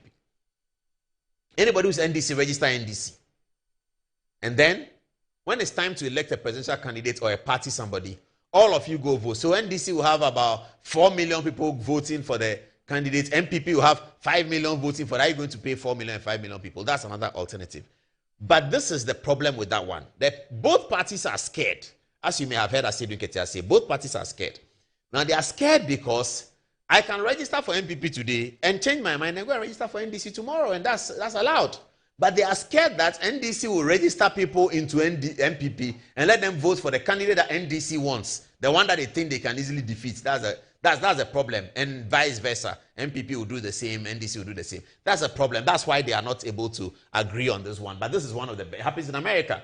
In America, yes, it happens. Some people are Republican, they go and vote Democrat. Barack Obama registered millions of people to vote for him. A new candidate can come and register millions of people. That's the way to break the oligarchy and the godfatherism and all of that. Because a young candidate, you come up, people don't know you. The delegate system is controlled by some people. But if every MPP is voting, they just vote. But the same young people can also go and vote NDC. It's something we have to live with, and we have to deal with it and hope that people are voting with their conscience. That's the way to build democracy. So this is the problem. This is our take. This is our take on this issue, on Baba Jamal and vote buying. I think we've done more than a necessary time. Let's move on to the next topic then, very quickly, as we expect Fifi Boafo in the studio very soon. Next one is the parliamentarians. The members of parliament. Where are they? Okay. Producer, I'll skip that Fenyo Marking story. I'll skip that Fenyo Marking story, and then we can do it on Thursday. Okay. There's another story about how why the parliamentary group. Yes, this one. Now, do we know why the parliamentary group were against Baba Jamal? Let me explain to you why the parliamentary group were against Baba Jamal. It's about the fear of Asiedu Nketia. Johnson Asiedu Nketia is to be feared. He's the chairman of the party, isn't he? Now, what has happened? So, Johnson Asiedu Nketia here was responsible for the removal of Haruna Idrisu and Mubarak Muntaka here, the current minister for Interior. Mubarak Muntaka and Haruna Idrisu were removed from leadership by Johnson Asiedu Nketia. There were many people who felt that Asiedu Nketia had committed a cardinal sin. But it turned out that the NDC won the election, and Asiedu Nketia was beginning to see signs that NDC will win the election. And he knew that changing the leadership at the time was the best time to do it, because you have to take them out, and so that he will be in control by the time the election is won. Asiedu Nketia has demonstrated that he has a problem with Mubarak Muntaka. And it was suspected so, but now it is very clear that Asiedu Nketia had a problem with him. I'll come to that. So the reason why Baba Jamal was obstructed by the majority, who wrote a statement that the thing should be annulled and Baba Jamal be banned, is that the majority were scared that Asiedu Nketia, who had asked Baba Jamal to come into the race, was preparing to change Mahama Yariga. I don't know whether I have Mahama Yariga's photograph there. He was preparing to change Mahama Yariga. That's a rumor. The rumor is that Asiedu Nketia is preparing to change Mahama Yariga with Baba Jamal. Because Baba Jamal is seasoned. He's very seasoned. And he's a 500% Asiedu Nketia man. The story is that since Asiedu Nketia supported Mahama Yariga to be leader, he's seen Mahama Yariga is doing too much Jubilee House. He's doing too much on Mahama Jubilee House. It looks like he wants to be with the government people. He should be there. So it's fine. Asiedu Nketia recognized the party as tripartite. The government, the party, and the parliamentary party. Asiedu Nketia believes that he controls two of that. The party and the parliamentary party is controlled by him. And then the government is the government. That's what he believes. So if you are the leader of the parliamentary party and you are doing Jubilee House too much, he gets suspicious and he has absolute control over the national executive. So if he wants to change you, Oga, you will go. John Mahama cannot save you. John Mahama is one vote and he may not even attend because a busy president. He may not attend. He will send somebody. And that somebody cannot stand in front of Asiedu Nketia and say nothing is out. So if Asiedu Nketia doesn't want you to be majority leader, Oga, prepare. You are going to leave. Now that is the fear that Asiedu is bringing Baba Jamal to come and take this position. It is that fear that got Mahama Yariga to mobilize the majority in parliament to issue a statement and say, party, cancel the election and don't let Baba Jamal and all those who participated. That was the important catch. You see, they didn't say just annul the election. They said annul the election, but don't let Baba Jamal participate in the next one. All those who have found blah, blah, blah, they cast votes on Baba Jamal. So right now, there's fear of Baba Jamal in parliament. Because if NDC were to win the Ayawaso West, and they could win, if they are to win the Ayawaso West election, Baba Jamal walks into the parliament. Baba is senior to some of them in the party. He's very senior. Baba has been there since about maybe 94, something like that. Baba has been around for a while. He was news coordinating secretary a long time ago, a very long time ago. So Baba Jamal is senior to quite a few of them in the party. So if he walks into that parliament, he's senior to Nelson, Roxy, the chief whip, Daffy Amakpo. Oh, Baba Jamal is senior to him many years. Baba Jamal is senior to Ato Forsen. So Baba Jamal is with Haruna Idrisu the same, or maybe even slightly senior to Haruna Idrisu. Baba Jamal is Elvis Efie Ankra, Samuel Ofuso Ampofo. That's NDC people. That's Baba Jamal's level. That's his mates in NDC. Samuel Ofuso Ampofo. That's long time ago. Very, very long time ago. When Kwesi Boche was there, Baba Jamal was in the youth.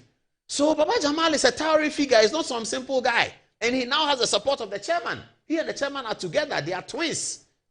And they are working towards an ambition in the party. So Ayariga knows that Baba Jamal walking into the parliament is not simple for him, because he also knows that he has been doing Jubilee instead of doing party. He's been doing quite a bit of Jubilee. He knows that. So they decided that this is an opportunity. Let's block him out. And they failed. So he's coming into the thing. And Asedu Nketia is very focused. You see, he doesn't forgive and he doesn't do that. Let's come back to his fight with Muntaka. Look at the time he removed Muntaka and Haruna Idrisu. In fact, the story was that it was only Muntaka that was being removed. But then Haruna Idrisu was added because Muntaka was the target. Asedu Nketia, for some reason, didn't like him. Now, Muntaka recently held a press conference that made NDC look bad. He held a press conference and said that in the Kaswa shooting during the election, the one that they said Hawa Kumsin was holding a gun, that there was no gun held by Hawa Kumsin, there was no shooting. He completely exonerated Hawa Kumsin. I'll show you that video in a minute. But yesterday, Johnson Asedu Nketia responded to Muntaka in very brutal words and said that whatever Muntaka said was wrong. See the video of Johnson Asedu Nketia. Have a look at the video. Obia issue statement is said, Kaswa DC has no evidence here. Yaya Palau. Yaya Palau.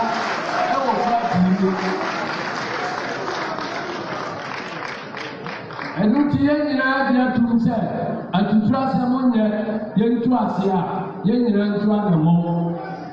Mimi and Madame Fulia Catasuno, and Yasmobile. And you think, say, I'm too sad among one. Next election, Obia Bemusa, Yasikan. The Jaffa and Jaffa. I protect second will be a bear with Libya.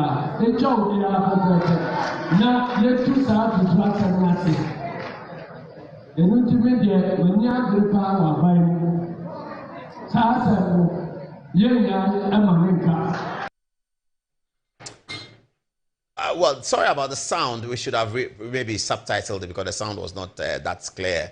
He says that recently somebody issued a statement that nothing happened in Kaswa, and that's balderdash, that nobody is a child. The things that happened in Kaswa happened, and we all saw it.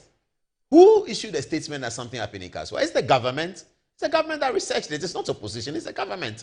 And who did the statement? Mubarak Muntaka.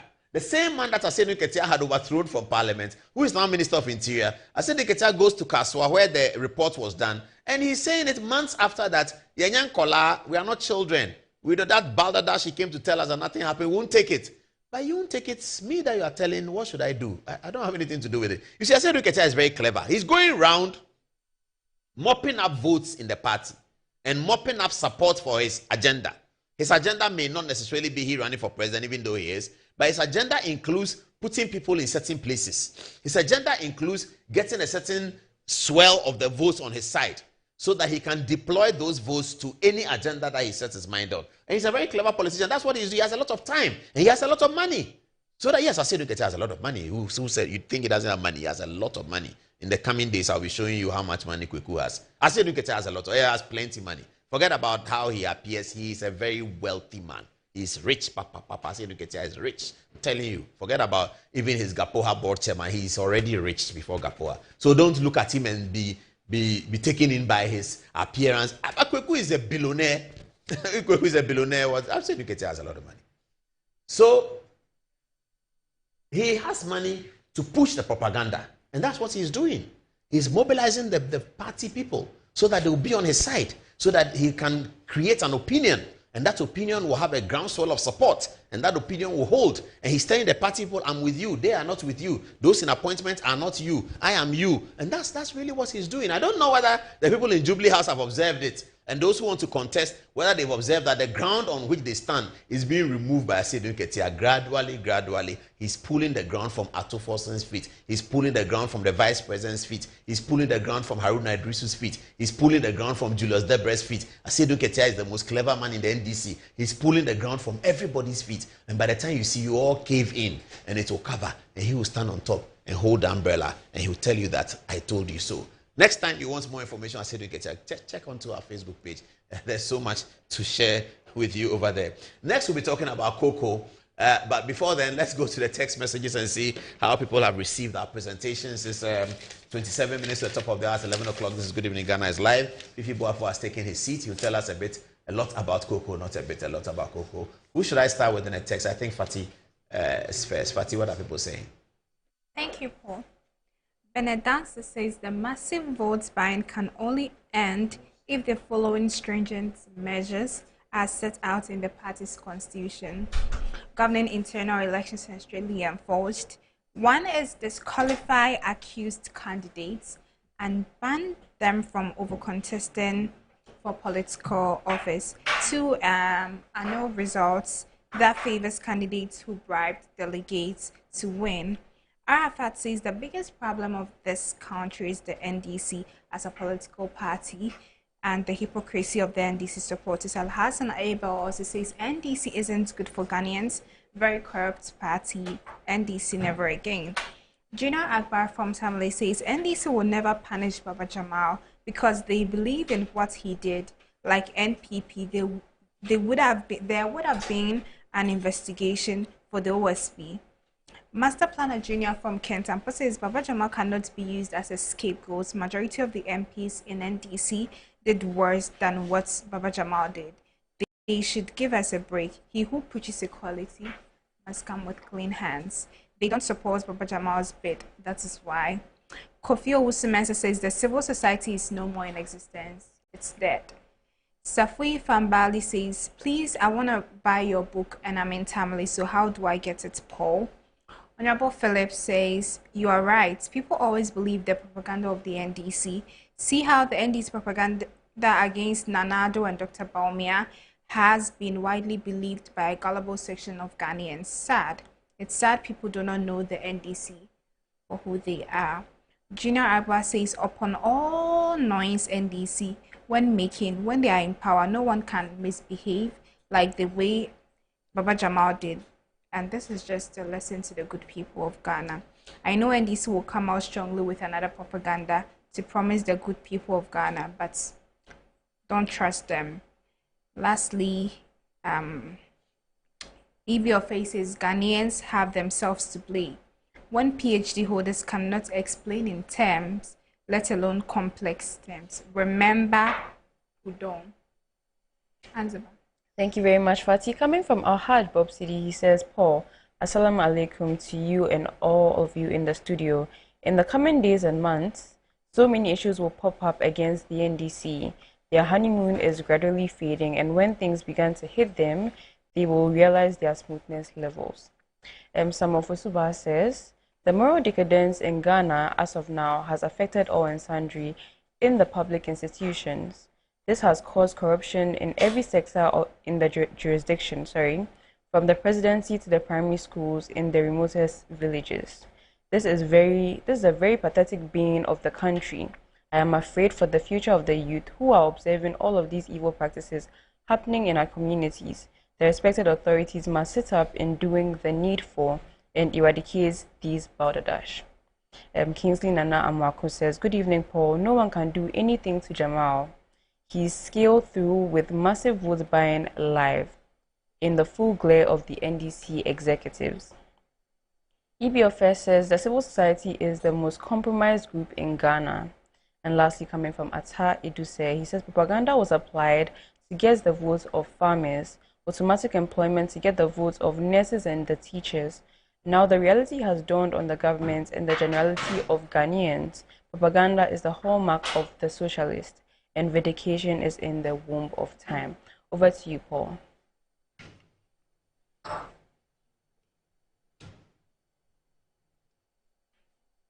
Yes, welcome back to the show. Thank you very much, Anzaba. And Fifi is here with us. to share with us some of the, so the cocoa board story has been going on. You know what it is. Cabinet, the whistleblowing was started by Miracles Abuaje and Fifi Boafo, who was at cocoa board. And the cocoa board, through Dr. Randy Abe, who is the chief executive, responded.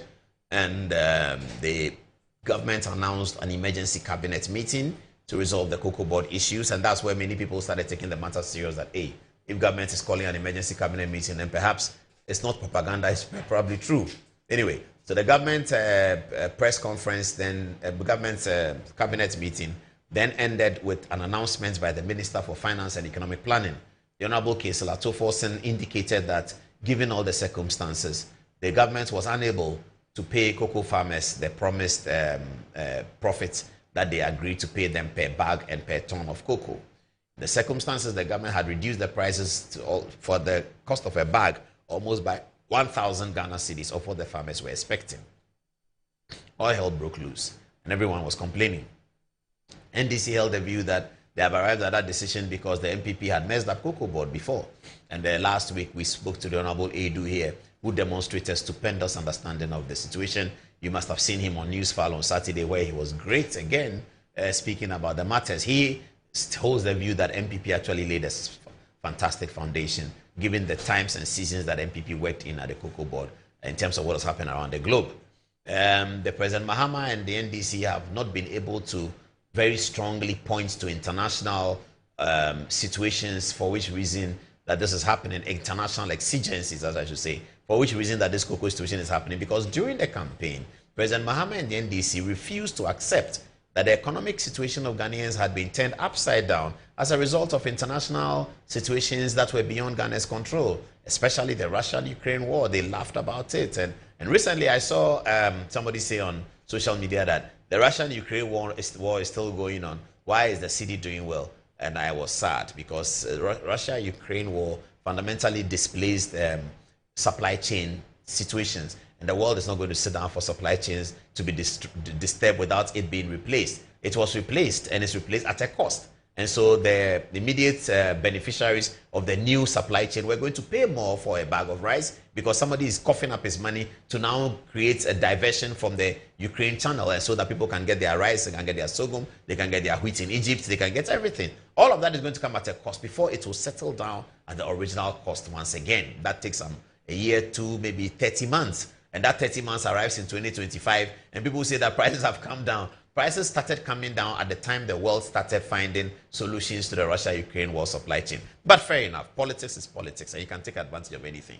So because the President Mahama and the NDC took advantage of that, now they are not able to say that, oh, it is an international cocoa price, because Ghanaians will tell them that, what are you talking about? Because when that happened, they said that, oh, but look at Ivory Coast. Ivory Coast too went through COVID. Why is the situation like that? So today Ghanaians are telling, but look at Ivory Coast. What Ghana did for COVID, no African country did it. And that's why Akufo-Addo was applauded. The amount of money Ghana spent in protecting its citizens for COVID, no African, South Africa didn't do it. Egypt didn't do it. Morocco didn't do it. Ghana did so much. And so Ghana was going to be more affected. But that's okay. That's a different conversation. It's gone. It will come back. So the people are telling the NDC that, but look at Ivory Coast. You say that you cannot, Ivory Coast didn't reduce their price. And Ivory Coast is producing more cocoa than Ghana. So they are the world's largest producer of cocoa. So the cocoa price has fallen. Ivory Coast, the world's largest producer, should bear the brunt more than any other person. But now this is Ivory Coast that is keeping the price. So in all of these conversations, we woke up yesterday and Cocoa Board says that, okay, you don't like everything we are saying. We've taken another step. Now we have reduced the salaries of our people, because you are saying that we are cutting heads of the farmers and we are not cutting heads of the chief executive and the others. So we have done it. So that has been done. That has been announced. Some people were happy, some people were not happy.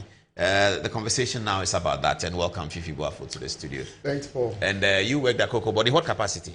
So I first worked as the manager at the Office of the Chief Executive, and later on additional responsibility as head of the Public Affairs Department. Oh, you didn't start as Public Affairs? No. I started because you were coming from media, everyone assumed that. Yeah. I first went there as a manager at the Office of the Chief Executive, like a PR, not a PR person, but as a PA to the Chief Executive. So you run the Office of the Chief Executive. Okay. And then later on, I was given additional responsibility at the Public Affairs Department. So you will be called a senior manager or top management? So yes, I was part of management. So I started as a manager, senior manager, and later on as a director. Oh, okay. So you ended as a director. Yeah. So were you sacked? Well, the chief executive, when he took over, said, well, he feels that I'm too MPP to continue being in employment of Cocoa Board. So he'll be. Were you given a letter? No, well, we had a discussion with the chief executive. That you are too MPP? Yes, I was too MPP. Did you want to remain? Well, that wasn't my intention, but I felt that I had to. There was my decision to either choose to stay or choose to move. And I was a public servant. I did not go there as a political appointee. So it was my decision to either stay or not. But then the chief executive was of the view that, well, you are the spokesperson of the MPP, a vice presidential candidate. You cannot continue working at Cocoa Board. And I said, well. You were a vice presidential candidate? No, the spokesperson of the vice presidential candidate, Napo, during the 2024 election. So, well, you cannot continue. I said, well, in Honorable Aid, who was the chief executive constituency, you had the Cocoa Board staff who contested to be the NDC parliamentary candidate, continued to work at Cocoa Board. In fact, our sector minister, Brian Achampo's constituency, he contested the NDC candidate, was a Cocoa Board staff. He's still at post. So what is the big deal if I was spokesperson for the MPP running mate? And he felt that, well, it will be in my own interests. He said, if I minded, I should resign because politicians can do anything and he doesn't want to get there. Oh, that's not a very nice conversation. Oh, yeah. And I was actually surprised that you said that politicians can do anything. So if I'm minded, I should resign. And I said, well, except that we can't take your word for it because he's not here. So you are telling us one side of the story. We don't know whether. Well, I'm not too sure that's true. The chief executive will say something to the contrary. But then this was a conversation I had with him in his office. And then I said, well, thank you very much. So immediately I left. I handed my resignation letter and left. Okay.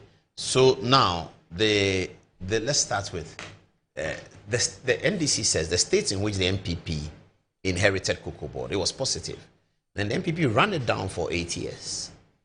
And now MPP is complaining.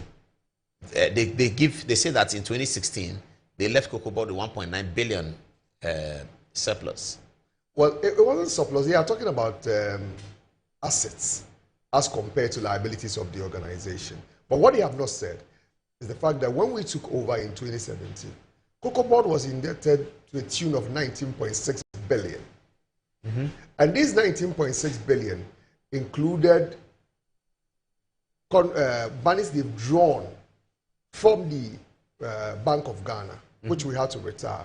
Apart from that, they had also gone for a facility for the syndicating banks to the tune of $1.8 billion.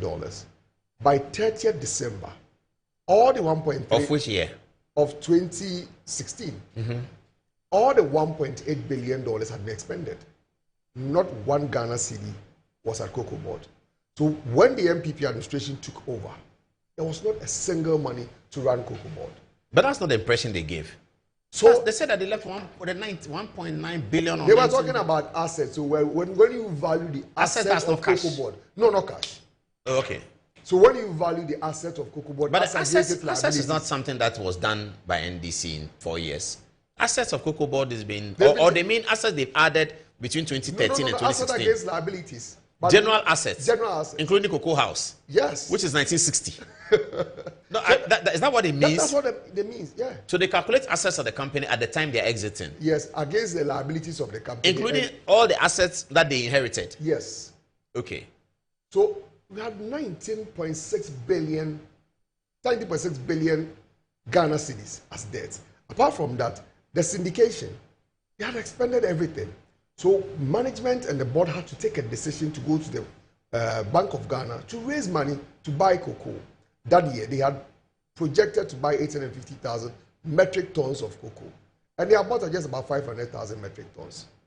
And management and board had to take a decision to go to the Bank of Ghana. So they had been able to buy 500 metric tons as against the 800 they projected to buy. Yes. Okay, so there was no money, and then they left. They left. Okay, so they left because they had to go. They had to Time go was up. They had lost power. Yeah, so if they had remained, they may have been able to buy it. Of course, they knew very well that he had drawn down part of the money, I think about 1.2 billion. Immediately they lost the election. They did the drawdown of the remaining amount and spent everything before they left office. On what? On paying contractors, among other things. Okay. Yes. So the spending was legitimate. Oh yes, it was legitimate. Okay. But So if they are talking about funds to run the organization, you had cocoa to buy. You had said you're going to pay. So that should have been a priority. A priority. Okay, it's okay. So you can judge them for the prioritization of how the money was spent at the last minute. But of course, they were leaving office. They had to, at least their people who they've given their contract to, they had to pay them before they leave. Okay, otherwise they suspect you will not pay them. Sure. Okay, so that's the state of affairs under which Cocoa Board was taken. Yes. Is that normal for Cocoa Board at the beginning of the year when new government comes in January, February? Is it normal for Cocoa Board to have bought some beans and haven't bought the rest? And is that very normal? Well, yes. The main crop usually ends by ending of February, and that's why you buy the majority part of the cocoa. So yes, the expectation was that you buy a majority and then you start the light crop season, which starts after March. But the fact that you had gone for a facility of 1.8 billion, you were not to spend everything at the time you've not bought your projected amount of cocoa. Indeed, that year, we bought over 900,000 metric tons of cocoa. So you needed funds from Bank of Ghana. So at the time we were starting Cocoa Board in 2017, we had debt to take care of. So the production rate at that time was 900,000 metric tons? Yes, over 900,000 metric tons. Okay. Yes. Okay. So we had to find money to buy cocoa. But you see, this nearly 1 million tons. Nearly 1 million tons. Which is really the target. Yes. And indeed, under the MPP, we did 1 million tons. Under Edu? Yes. Are you serious? Yes. Which the year? highest, this was in 2020. I'll double check that, but I think 2020, 2021. The highest Ghana has ever experienced in terms of production happened under Joseph Edu. Of cocoa? I thought it happened under, after Isaac Osei. Yes, but that was the 1 million tons. Yes, but we beat that record. Oh, are you serious? Yes. We beat that record. They but didn't say much about it. Well, we felt that there were other things that were more important to the industry apart from beating the record of the 2010, 2011. So you bought cocoa in 2017? Yes, we did. With the syndicate. So you borrowed money from Bank of Ghana? We had to borrow money. For 17 you did. 18, what happened? 18, of course, we had to go for another syndication, but you still had these contracts hanging on the necks of Cocoa Board. I was looking at a document today, I'll share it with you. Around December, Cocoa Board had to go for about 750 million. December of which year? 2017. To retire some of these facilities, medium-term facilities they had procured under the previous administration, just to stabilize Cocoa Board in order for management. And this borrowing was done at domestic Bank of Ghana? Yes, for Bank of Ghana. Okay. So you did that in 18. 19, what happened? 19, we did the syndication. Again. So you were able to buy the cocoa? We were able to buy the cocoa. And then COVID came in. 2020, did you sell cocoa? Yes, we did. But 2020 was a very difficult year. You realize that in 2017, 2018, 2019, even 2020, this was at a time where the world market price was that low. Because when the MPP came in, the world market... How much per ton? Yeah, the world market price prior to the MPP coming in 2017 was about 3,500. But at the time the MPP came in, the price had dropped to as low as 1,800 a ton. That's 17. 2017. Then 18. And then so the price stayed between 2,001 to 2,600. That is the weighted average achieved within that period. The price only saw a significant jump in 2023, 2024. How much? And then it went up to about 10,000. Okay, that's significant. That's very significant. And that was the latter part of the MPP administration. And then it moved on to about 13,000 in 2025. So everybody within the industry felt that this was a time for the Cocoa Board to be able to repay the debt that had accumulated over the years. Because yes, you inherited some debt, you had to find a way of servicing these debts, and then you were not also making much profit, bearing in mind the price was very low at the time. So you had to find a way of servicing this debt. And this was the situation over the years. So it is very surprising to realize that despite all these challenges the MPP inherited at the time, the NDC now seemed to create the impression that, well, when the MPP took over in 2017, it was all rosy, everything was perfect at Cocoa Board. That was not the case. So why was Cocoa Board running losses? Cocoa Board was running losses because, yes, in 2017, for example, you had inherited a situation where the world market price was 3,500. It has now dropped to about 2,000. and you have to maintain the price.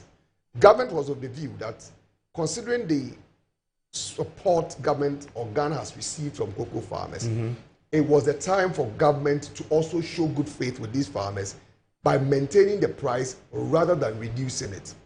And by maintaining the price came at a cost.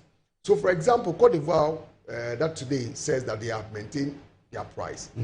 You had the president of Cote d'Ivoire coming to town to engage President Akufo-Addo to say that, Mr. President, the situation is that bad. I want you to reduce the price of cocoa farmers in your country because I'm doing same in my country and I'm getting a backlash. So I want you to do same. President Akufo-Addo insisted that no, he was not going to reduce the price of cocoa farmers in Ghana because cocoa farmers in Ghana deserve that, at least for all that they have done for Ghana cocoa and the country over the years.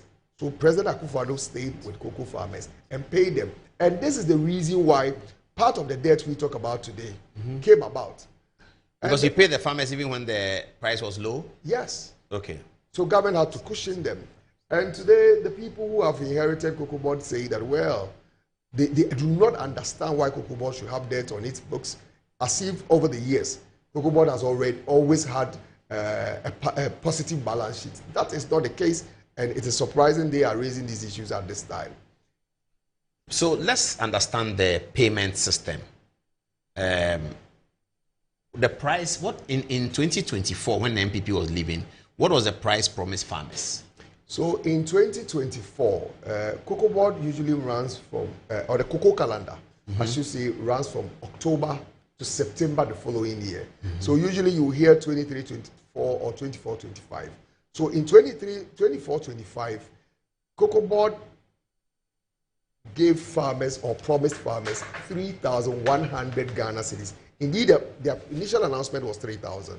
So you promised them this in September? Yes, when did they in get October 2020, in September 2024. Yeah, when did they get the money? And they started getting the money when we started selling cocoa. So the cocoa is ready to be sold from September? Yes, from September to October. Up to February? Up to September the following year. Okay, so when you announce the price this September, yes, that's the price until September when you announce a new one. Yes. So if I bring you a bag of cocoa, you give me 3,000 cedis. 3,100. But there are licensed places where we buy. Yes. Platforms where we buy. So I take it to a buyer. He gives me 3,000. One bag 3,000. One bag 3,000. So I take 2 bags. I collect 6,000. I'm gone. Yes. 1 ton is how much? A ton. Well, a ton at a time. 13 bags. 16 bags is 1 ton. Yes. So 3,000 times 16. Then that gives me 1 ton. That's all I get for the year, or what? It depends on your production numbers. Okay. So, but how many bags can a farmer produce in that period? September. It depends. I know a farmer who in central region around Asim Fosu who told me he produced about 1,200 bags. Oh, that's okay. Yes. So 1,200 at 6,000 each, which was promised. He's in heaven. Oh yes, he's in heaven. Okay. And you promised that. So 2024 to 2025. Was a figure that you gave the NDC had to abide by it. Yes, 3,100. NDC had to by force do it. What was it by force? Because these were the people who were promising the farmers they were going to pay them 6,000. I get that. So when the MPP promised 3,000 in September, which was campaign time, yes, the NDC said that the 3,000 they have promised you, we can give you 6,000. Yes. If you vote for us, you get 6,000. But you only get 6,000 at the next September. Or you can change it in the middle. In fact, you can actually change it, because even though we said at the beginning of the season that we'll give them 3,000, we actually gave them 3,100. Okay. Because of the value of the CD had worsened. Okay. So we felt that we're in a position to pay more. Okay, so government can always change in the middle. You can only add, but not subtract. Yes, government can always add in the middle. Yes. So when the NDC promised... Let me explain this. The reason why you can add is that at the beginning of the season, what we give the farmers is the minimum guaranteed price. You announce the minimum guaranteed price. Oh, okay, to say that we can't go below this, but we may go up. We may go up. Okay. And that is why at the end of the season, if the price was good and they were able to do some spot sale and had a better price, what you do is to give the farmer some bonus. So in a season where the market wasn't good, you do not give the farmer that bonus. So but the minimum is the minimum. The minimum that's accepted. So the farmer can plan with the minimum. Precisely. Okay. So when you announced the 3,500, 3,100 in September, it was the minimum till the next September. Precisely. And the farmers had heard the NDC say that we can give you 6,000 cedis. Okay. So when the NDC came into office, were the farmers expecting that they will amend the minimum to the 6,000? Was that the expectation? Yes, based on the promise, because they were going around saying that in the first 3 weeks of the NDC administration, they were actually going to change the price to 6,000 because President Akufo-Addo was wicked. President Akufo-Addo was not paying. Yes, I have a video of Atufosi going around today, wearing a jersey, sitting in a studio talking like that. Okay. Many of it. Okay. So, but the international agreed for a year, or every month it changes? The price base even changed within hours. So it's traded? It's traded. 24 hours? 24 hours. So when they announce the price, what does it mean for today? So if you go to the portal, it will be indicating, depending on what happens on the market within the day, it might stay the same or it might fluctuate. Or is it the case that most of cocoa is sold by forward sales? Is it most of cocoa sold rather than sold on the spot? So it is usually companies that want to process now. They will buy on the spot, because usually what happens is that on the spot, especially when the market is high, then the spot price will be higher than the futures market. So people will not be interested in buying on the spot, but they would rather want to trade on the futures market. And it also helps with the planning of these companies. These are big multinationals. They don't want to say that. So, for example, I want to process this quantity. They will wait and go to the spot market and say that I want to buy. If you get to the market and the cocoa is not available, you are in trouble. So the prices change. So changes, from September, when you named the price of 3,100, could it be that, did the price fall? Did the price go down between September 2024 and January 2025? It did not. It actually went up. It went up. So farmers were expecting that their 6,000 will come. Precisely. Because actually prices have gone up. Do the farmers get to know that prices have gone up? Oh, yes. I think that this is information that is shared with them. So they get to know that, yes, the price is high. So the last payment you paid the farmer must have been January 2025. Yes. Then you guys left. So were some farmers paid in February 2025? Yes, farmers were paid in February. At what price were they paid? They were still paid 3,100. Okay, so farmer NDC maintained the 3,100. They maintained the 3,000 until the end of the season. Season ended September 2025. Yes, but this time, rather interestingly, they decided to end the season in August instead of September. Well, maybe it was as a result of some actions on the part of the new managers of Cocoa Board. This is what happened. The chief executive and his team were going around the country telling cocoa farmers, you know what, next year we'll give you a bigger price. Bigger than 6,000? Bigger than the 3,100, which they were paying. What came out of that announcement was that now the farmers were not delivering the cocoa anymore, because you've told them that I'm going to pay you something more than 3,100. So they were hoarding? They were hoarding. So it's either the farmer will hoard the cocoa, either the licensed buying company will hoard it, or you have some business people who buy the cocoa from the cocoa farmers, keep it when the new announcement comes out. Then they will deliver it to the licensed buying company and get their cut out. So somebody can do business with this. So a businessman who is rich can decide that the price is 3,001. Government is promising 6,000. Charlie, let me go. That's double. Yes. So let me take my money, 1 million cedis. So usually, go and buy cocoa, and if I'm getting double, I'm getting 2 million cedis. Yes. So I'll buy, keep it in a warehouse, maybe pay the warehouse something, wait for the LBCs. Or if I'm an LBC myself, I can buy on the side.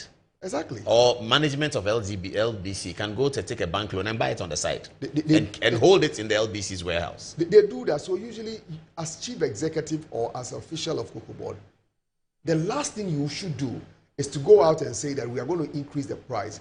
And you hear them, they will be calling you, Charlie, are you guys going to increase the price? Because they want to prepare themselves for that act. So I was surprised when the chief executive was going around the country giving such an announcement. All that he was doing was to say that, well, don't bring the cocoa to us, keep it. And this was the time we needed the cocoa to deliver. Because the international price was good. Because the international price was good. So why did they end it in August? So what was the explanation of the August? Well, the way they said, well, they were going to do something different. As to how different, I do not know. But then, in September, they announced the price, and the difference was less than 200 cedis. Difference of upward difference? And the upward difference was less than 200 cedis. Which is the 3,000 spots? It was about 3,200 and something. That's in September 2025? That is August 2025. August 2025, they announced the new price, which was already told. The new price is coming. And when the new price came, it was a disappointment. Very, very disappointing. There was only 100 cedis added. Yes. And what did the farmers do? The farmers expressed their disappointment, and they came with all sort of stories. Of course, the cedi gaining against the dollar was one of the reasons they cited, among other things. The cedi gain against the dollar, therefore, your 3,200 in your hand has more value than perhaps even if I did 3,600. Yes. Yeah. They also talked about the fact that there were some rollover contracts that were left by the MPP administration, and the rollover contract also pulled down the weighted average you would derive at the PPRC. So it affected the farmer income. And then at the point, I think the dollar started gaining some strength against the cedi, so they were forced to increase the price to 3,625. Only for them now to say that, well, they are drawing down the price from 3,600 to 2,500. So this 2,500 price announced in February today, it has kicked in. Yes, so if I take cocoa tomorrow, I'll get 2,500. You get 2,500. Until when? Till the end of the season. September. September. And the reason is that the price of cocoa has fallen to 4,000. And that is where the problem is. Because at the beginning of the season, you gave us a weighted average of 7,200. And the 7,200... Of what? 7,200 what? 7,200 Ghana cedis for a ton. For a ton? For a ton, yes. It therefore means that you are going to get 3,625 for a bag. Okay. And the $7,200, of course, when you do the exchange, and that's how much you get. That's $7,200. Dollars, yes. But the bag is cedis. 3,600 is cedis. Yes. And that is the minimum guaranteed price for the cocoa farmer. Yes, so you can't come below that. So you cannot come below that. And the below is significant. Significant. Over 1,000 Ghana cedis on a bag of cocoa. Almost 30% decrease. So what do you predict? Farmers are going to hoard and wait for something? Well, it is possible the farmers may hoard, but the real challenge is also now smuggling. Because in Cote d'Ivoire, they have announced that they are not reducing the price. What's their price? The price is about equivalent of 3,600 Ghana cedis for a bag of cocoa. Oh. Yes. So you sell it in Cote d'Ivoire, you get 3,600. You sell it in Ghana, you get 2,500. 2,500. Cote d'Ivoire and Ghana is 1 hour in between. So the border is not secured. Another worrying thing I've been tossing in my mind is the fact that we have Ghana Cote d'Ivoire Cocoa Initiative. One of the reasons why we set up the initiative was to ensure that we are able to close the smuggling gap and to ensure that you do not have cocoa being smuggled from one country to the other. I'm surprised how we arrived at 2,500. Did they engage the Ghana Cote d'Ivoire Cocoa Initiative? Did they talk to the Ivorian counterparts? Is it because they did not talk to the Ivorian counterpart? That is why you had the Ivorians coming out to issue a statement to say that we are maintaining our price at this time. Because they want to attract the cocoa beans to themselves. And Ghana cocoa is better than theirs. It is. So they are happy that your price has gone down. This is part of the foreign minister's work, isn't it? Foreign minister, Minister of Agri. Let me ask you one question before I come to the changes in the cocoa salaries of the big people. The cocoa board and the Ministry of Agri and the Ministry of Finance, does it make any difference? Well, under Ministry of Agri, I think the reason why under the MPP was moved to Ministry of Agri was the fact that Cocoa Board had some challenges in terms of production.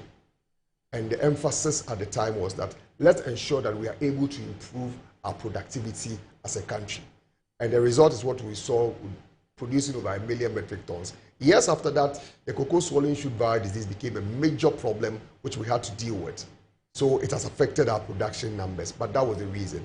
But I think the suggestion in moving Cocoa Board to Ministry of Finance is that, well, Cocoa Board has issues with the finances, and there's a really need for Ministry of Finance to pay particular attention to what happens at Cocoa Board, and that is the reason why it's been moved to Ministry of Finance. But Paul, the truth is that Cocoa Board has a representative of the Ministry of Finance, either the minister or a minister of state or a deputy minister. On the board of Cocoa Board as a director.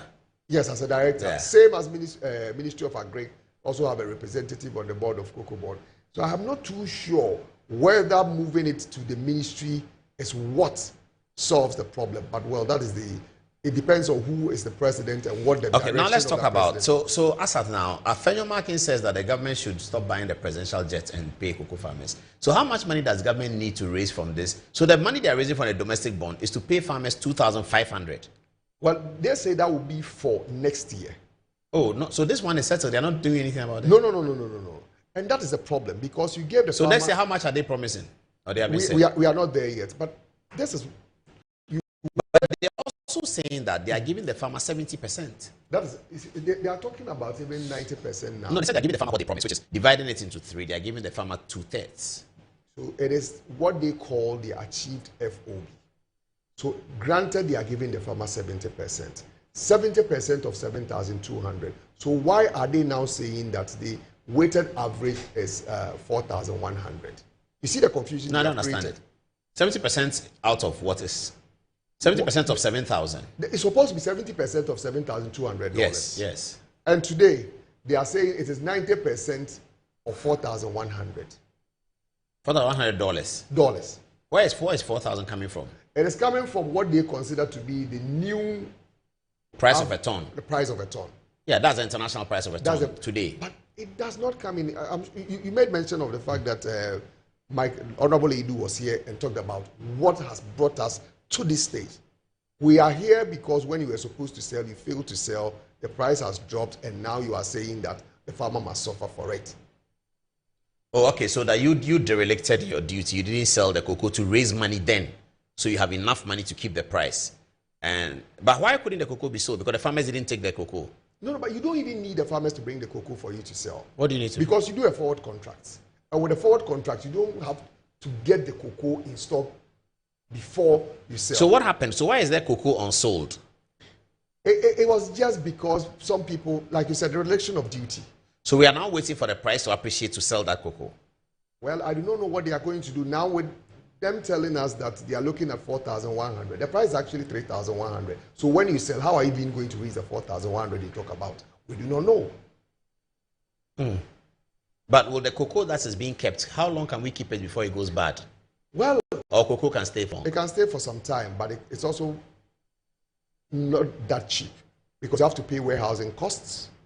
You have to. The warehouse not belong to government? No, some of them belong to government, but we also rent some warehouses. Okay. You have to pay warehousing costs. And apart from paying warehousing costs, you must also do some fumigation, and you have maintained the cocoa to get the quality to sell at the time you may decide to sell.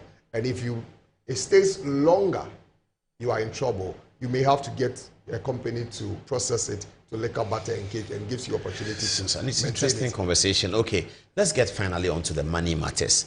Now, you say, Cocoa Board say that they have reduced their prices. People are happy with it. You say that they reduced their salaries. People are happy with it. You say that it's a zero-sum game. Oh, yes. It's just, the NDC started this whole conversation in trying some PR tricks, something that does not address the problem. The problem is that cocoa farmers have sold their cocoa, and for almost 4 months, they've not been paid. It is your responsibility to pay them. And now they say that, oh, well, they had rollover contracts. Yes, there was a debt at Cocoa Board. Yes, they bought juice sacks and all manner of stories. They've tried all that. It didn't wash.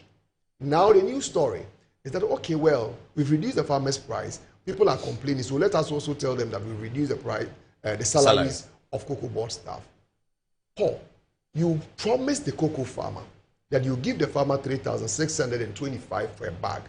The farmer has decided now to hire farm hands to help. That laborer is not going to charge the farmer anything less than what was agreed. The farmers, based on the promise of 3,625, decided to buy fungicides and other chemicals to maintain the farms. They have already paid for it or contracted to pay for it. That is not going to change. So by telling the cocoa farmer that, well, I've reduced my salary, so you should be fine with it, how would that solve the problem of the cocoa farmer? It will not solve the problem of the cocoa farmer. What government must do at this point is to pay the cocoa farmer the minimum guaranteed price they promised the farmer August last year, and not to say that they are reducing the salaries of some executives of Cocoa Board. And even with that, Paul, you reduce the farmer's income by about 30%. And the chief executive of Cocoa Board, who together with his executives have caused us this problem, say that, well, they are reducing their salary by 20%. They reduce the farmer by 30 and they are reducing theirs by 20. By 20. So they should go the same level. If you are genuine about it and you think that that is the way to solve the problem, then you don't go 20. You should at least also match the farmer. Apart from that, the farmer... Who is going to keep the money? We do not know it. The Cocoa Board statement did not tell us. A cocoa board draws their salaries from cocoa board accounts. From cocoa board, yes. Oh, I see. Okay. It's complicated. Very complicated. And even the money they talk about. Now, per the calculation cocoa board is even giving us, they are expecting to have about 5 million Ghana cedis every month. To save. To save. From this 20% from this arrangement. And that will give you 40 million Ghana cedis. Per year? Per the 8th month, because they say that it will... Okay, so that 40 million can do what? From now till the end of the cocoa season, and that is in September, and that is 8th month. Or the question is, what is... You owe license buying companies over 11 billion Ghana cedis. And he said that you are making savings of 40 million Ghana cedis. How does that solve the problem? 11 billion owed to LBCs who have sold cocoa already. Who have bought cocoa from the farmers and delivered to cocoa board. And so they have also not paid the farmers. They have also not paid the farmers. 11 billion cedis. 11 so billion that's about cedis. $1 billion. Yes. So that's the money that's going to be raised on the market, on the local market. They said that is what Atu Forsen says. He has instructed cocoa board to pay. And I asked the question, how is cocoa board going to pay that money? Do they have it? They do not. They don't have and that is the 11 reason billion. why cocoa board has not paid the farmers. So by just saying that I've instructed them to pay, how would they raise the money to pay? Because even the statement they issued, they didn't talk about how they were going to pay the difference and the remaining 50,000 or 70,000 they talked about. I heard the deputy finance minister say on radio that, well, they are making provision of 150 million to buy the remaining. But the 11 billion that is sitting on the books of cocoa board, that has to go to the cocoa farmer. There's no arrangement. There's no mention of it. Do you know whether they've been selling the cocoa at 2,500 already? Do you know? Well, my information is that they have about 300,000 metric tons of cocoa that has not been sold. The chief executive says that is not true. What they have is about 50,000 metric tons. But if it is about 50,000 metric tons, then there's something very interesting happening. If you say that your achieved FOB was 7,200 and you've sold about 580,000 metric tons, at that figure, that should give you about 4-point-something billion. And if we've given out 70% of it, that is minus industry cost and other things, that should give you close to 30 billion. And per the calculations Cocoa Board has given out, the money they have released is about 17 billion. So where is the remaining 13 billion? The money they released to who? To the license buying companies to pay the cocoa farmers. And that is what is the outstanding of that as 11? So the outstanding is about 11. But they released some. They are not the outstanding. And you are saying that they couldn't have sold 50,000? They couldn't have sold 580,000 metric tons. I get that. Because they have sold 580,000 metric tons and then monies have been transferred to them. Then monies released to the farmers should be something close to 30 billion. Not the 17 billion calculation they've been giving us. So you are saying that the cutting of salaries, even though for the optics may be good, substantially doesn't bring any money to it doesn't bring in any money. So they might as well keep it, their salaries? Well, for the chief executive and his deputies, maybe they should feel it, just like the farmers are feeling it. But for the ordinary cocoa board staff, who was not even consulted when this decision But it's was not made. all staff. It's higher staff. It's senior staff and management. It's Yes, not all. Well, the majority of them are senior staff. They fall into this category of employees. There are about 5,000, according to Cocoa Board spokesperson. About 5,000 of them. They were not consulted. There was a board meeting that ended late last night, and after the meeting, a statement is issued that, well, the Cocoa Board staff who works with cocoa farmers at Eniamoti, at Agroisum, is going to have a salary reduced by 10%. Bear in mind that Cocoa Board staff did not contribute to the problem we have today. It was a management decision and management refusal to forward sell the cocoa that has accounted for this situation. Is Atu Forsen on the board of Cocoa Board? I should think so. Or the deputy minister is? One of them may be on the board. I am not too sure of that. Wow, we can have this conversation all night. Time is running out. I think we've gotten a certain understanding of it. Viewers, I hope you're not dozing off. If you are, we'll put the videos on social media. You can see it. Fatih, let me come to you for the last round of text messages, and then we can leave it. What are people saying?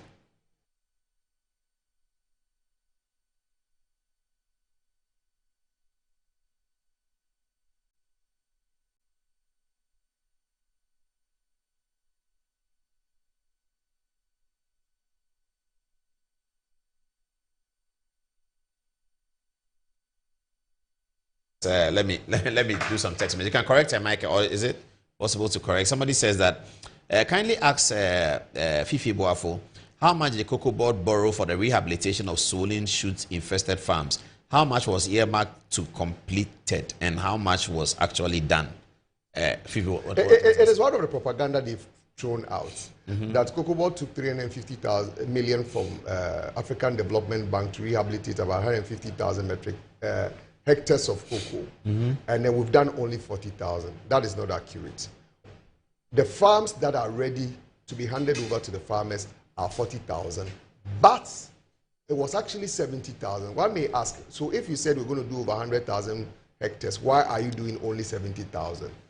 When we started, then there was a realization that there were some components that were not taken care of. So, for example, the landowners now started saying that if the farmer cuts the farm, they take their land back because the only time the rights the farmer has over that land is to have a cocoa on it. So if you cut down the cocoa, then I take back my land. So Cocoa Board had to make provision for the landowners in order to keep these farms. Apart from that, some of the cocoa did not do well, and then we had to replant them at a cost.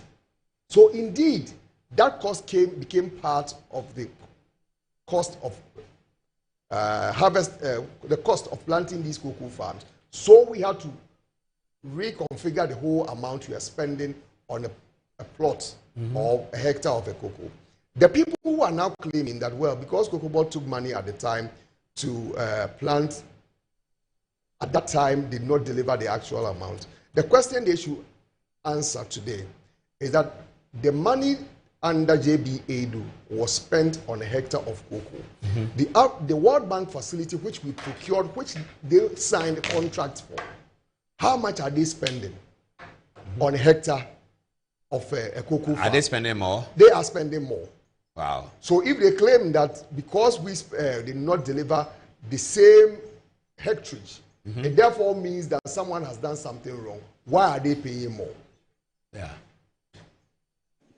I get it. Is Fatih ready to give us messages? Okay, Fatih, let's hear you. All right. So coming from Gastiman says the most annoying communication on this cocoa issues is from Honorable Eric Opoku. He said the cocoa farmers are better off with the current price than the one they received during the NPP time because they can buy more bags of cement than before. That man clearly is not sensitive to the plight of cocoa farmers. He's only been talking with propaganda and mentality and deception. Nana also says the NDC introduced the so-called cocoa roads as a way to dissipate the process of the Cocoa Board. They have not completed the part 2 by taking advantage of our hard-working farmers by even failing to honor the 3,100 cedis that Nanado brought. That's the price. We should also not forget that in 2017, the price of a bag of cocoa was 400 cedis under the NDC until the NPP government increased its plus a pension scheme for the farmers. David says with only fluctuations in cocoa prices, NDC is cutting workers' salary. What would they have done if they were in power during the COVID-19 pandemic? Junior Akbar says NDC will never punish Baba Jamal because they believe in what he did. Nana also says the NDC introduced the so-called cocoa rules as a way to dissipate the proceeds of the Cocoa Board. And lastly, coming from Yao February, says government is capitalizing on the legacy debt at the Cocoa Board for the reason of reducing the farm gate price of cocoa beans and their inability for not subsiding by maintaining the 3,000 Ghana cedis because of the reduction in world market price.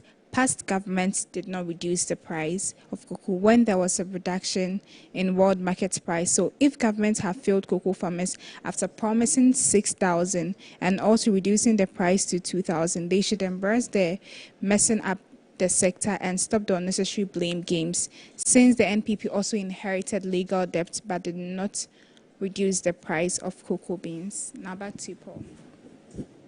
Yes, to you, Fifi Boafo. So when is the cocoa conversation going to end? When will it end? Well, I think the cocoa conversation will end when government accept the fact that they caused the problem we find ourselves in, and then go back and pay the cocoa farmer the 3,650, which the farmer was promised. That's based on the weighted average. That is the minimum guaranteed price they will pay the cocoa farmer. Because if they do not do that, the farmers will continue to complain there will be smuggling, farmers will be demotivated, farmers will not be encouraged to maintain their farms, and it will not give us a hope going into 2026, 2027 season, because now the farmers will not be sure of what will happen going into the next year. These were the people who promised the cocoa farmers they were going to pay them 6,000. They ended up paying them 3,625. With that, they could not even pay them. It took over 4 months for people to complain and say that go and pay the cocoa farmer, for them to come back and say that, well, we cannot pay you the 3,650. So what we'll rather do is to reduce your price before we can pay you. How can you trust these people? They are not honest. Their words can be taken for anything. They are now giving excuses why we are here. What happened at the time they were making the promises? Ato Forson was the minority spokesperson on finance. He went through the books of Cocoa Board every year. He understood the situation at the time and still went ahead to say that they'll pay the farmers 6,500. Today, apart from coming out to say that they've reduced the price of the cocoa farmer, he's quiet, he's not saying anything about it. That is the height of insensitivity that Ato Forson. Eric Opoku, one of the texters mentioned, he comes from Goso that has produced about 3 national best cocoa farmers. He was going around everywhere saying that Akufo-Addo was insensitive, Akufo-Addo was wicked. Today, Eric Opoku is quiet. Maybe he's busy seeking to be flag bearer of the NDC, so he doesn't care about the farmers anymore. I think that all of us must be concerned about what is happening to the cocoa farmer, because these people clearly consider the farmers very vulnerable and they can take advantage of them at the time. And all Ghanaians must speak up and say that what the NDC is doing to cocoa farmers is not right. And the PR gimmick they are employing will not change the fact that the farmers have been shortchanged and the farmers deserve the price they were promised. Wow. I was waiting for that 2000 video. If they have it, they will just show it and we'll wrap it up. We'll leave it there on that occasion. Thank you very much for watching. It's 25 minutes past 11. Do we have the video? Yes, we have it. Let's see it. As a state-owned organization, or they have overhaul management incomplete because they are useless, they are incompetent, and they've destroyed Ghana's cocoa board. On the say 1 month. First month, only the weeks, first week, now 24, the first 2 weeks in office, we will deal with Ghana Cocoa Board. Okay. And we have to deal with it. Okay. Because the chief executive is the most incompetent chief executive I've ever seen in my life. Incompetent. Cocoa Board. Cocoa Board. Okay. What's the cocoa sector? All right, next one. We need to encourage the cocoa farmers to plant cocoa by giving them the right price. So the next cocoa pricing regime will give them the right price. Because today, as we speak, Côte d'Ivoire, 1 bag of cocoa or 9,400 Ghana is equivalent. Togo, 8,900. Ghana, 3,100. So first of all, yes, intended is the next pricing season. So the next pricing regime, is based on the price. So we look at the price now, a world market price, and at the time the next pricing season will start September 1st. Okay. So 1st of September, it will determine or it will be dependent on the world market price at the time in September. So let's say 7,000. So all what we are saying is that we are committing to give the farmer 70% of all FOB prices. So FOB price and whatever it is, we'll give them 70%. Today, they are giving them 30-something%. Next one here, then. He's my friend. It's no news he winning in.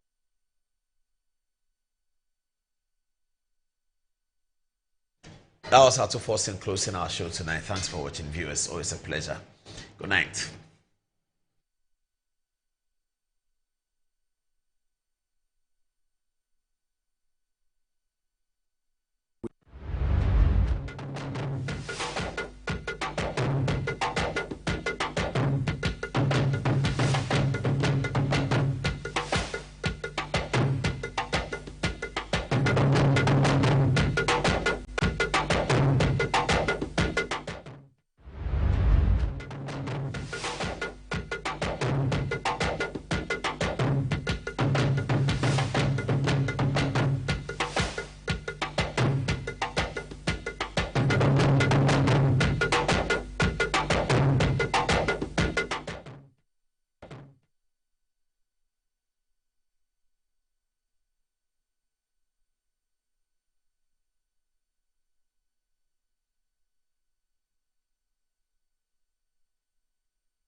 Electoral TV, insightful and inspiring moments. Has Christianity always been one of the religions in the world to you? No, 1,000 times no. Jesus the Christ did not come to start a new religion, but to impart the life of God to humans, to regenerate them into sons of God. Have you received Jesus Christ? Then you are a new creature. The human is gone. You are now divine. Hallelujah. Join Dr. David Bindon on the Good Life devotion every Monday to Friday on this channel and receive truth that will usher you into the divine life experience of sinless holiness, incorruptible health, deathlessness, and reigning in life as a son of God in the full measure of the stature of Christ. Here is today's Good Life devotion with Dr. David Bindon. Wow, praise the Lord, hallelujah. That with all that you are hearing, your life should be getting inclined towards the angle of understanding life and believing how to enjoy it. Because you are a big deal to the Father. You mean a lot to Him. And His shape, to be His expression to creation, is very important. Welcome to today's very special episode of our favorite Good Life devotion. We've been on the subject of the Christian vision. We've understood that every Christian has a vision, whether or not the person is aware. In that discussion, we awakened you to look within and locate your Christian vision. We moved ahead to look at the average Christian vision today. And we saw how that was far below the vision of Jesus Christ, the builder of the church. And we suggested strongly that that vision be deconstructed and reconstructed. In explaining that further, we went ahead to look at the truth that there is more for us in Christ than just, okay, we are saved from sin and we are waiting for Jesus to just come and take us in that state of living as mere humans. There's more. Along this line, we are moving on to look at the topic more than mere humanity. The Christian is more than a mere human. Christianity is a big deal. But the limitation of the Christian vision has always kept the church at the level of humans. And the only difference is that they believe in Jesus, and when they die, they'll go to heaven. That's the only thing that seems to differentiate. But apart from that, it's like, as every human struggles helplessly before disease, so is the Christian. As every human struggles helplessly before wickedness and evil in this world, so is the Christian. So the only thing we have to promise people is a life in heaven after death. But as long as life here is concerned, everyone is the same. That is not what Jesus came to do. But why have we come to believe this? It is because of the limitation of the Christian vision, affected by the days of the dark ages. If things had continued the way they began from Jesus Christ and the apostles, without the impact of the dark ages, the church would not have been where we are today. But even in the days of dark ages, we have had fathers of the church that have fought and stood and helped to shape what we believe today. However, we cannot remain with that. Once by the grace of God, we have what the original is supposed to look like from the scriptures. We cannot allow what the struggles of the dark ages has brought to us to replace what the original is supposed to be. So much as we celebrate the heritage of what we have, we must not remain at a limited level once we know that Christ the Lord has something higher for us. More than mere humanity is what we are looking at today. But just before we go ahead, I want to remind you that Operation Growing Together 2026 is starting. starting just this weekend or early next week, depending on where you are in the world. And I wish you all the best. I pray for you that in the same way that the Holy Ghost took the hands of all those who participated last year, to the extent that everyone who did participate well has been transformed remarkably in an area of life, this year, you will be an all-round success at your growth in Christ. Father, we thank you for today. Thank you for the life, and the spirit of your word. There is no doubt that we are going to be unveiled to another higher degree by the flooding of our lives with your life and with your word. In Jesus' name, amen. Our main scripture today is John chapter 14, verse 20. And I think I should take it from verse 19 because the verse 20 depends on the verse 19 to make a complete meaning. John chapter 14, verse 19 says that, "Yet a little while, and the world seeth me no more. But ye see me. Because I live, ye shall live also." So I want you to take note of the era or the generation he's talking about. As at this point, he hadn't gone to the cross. He was about to go to the cross.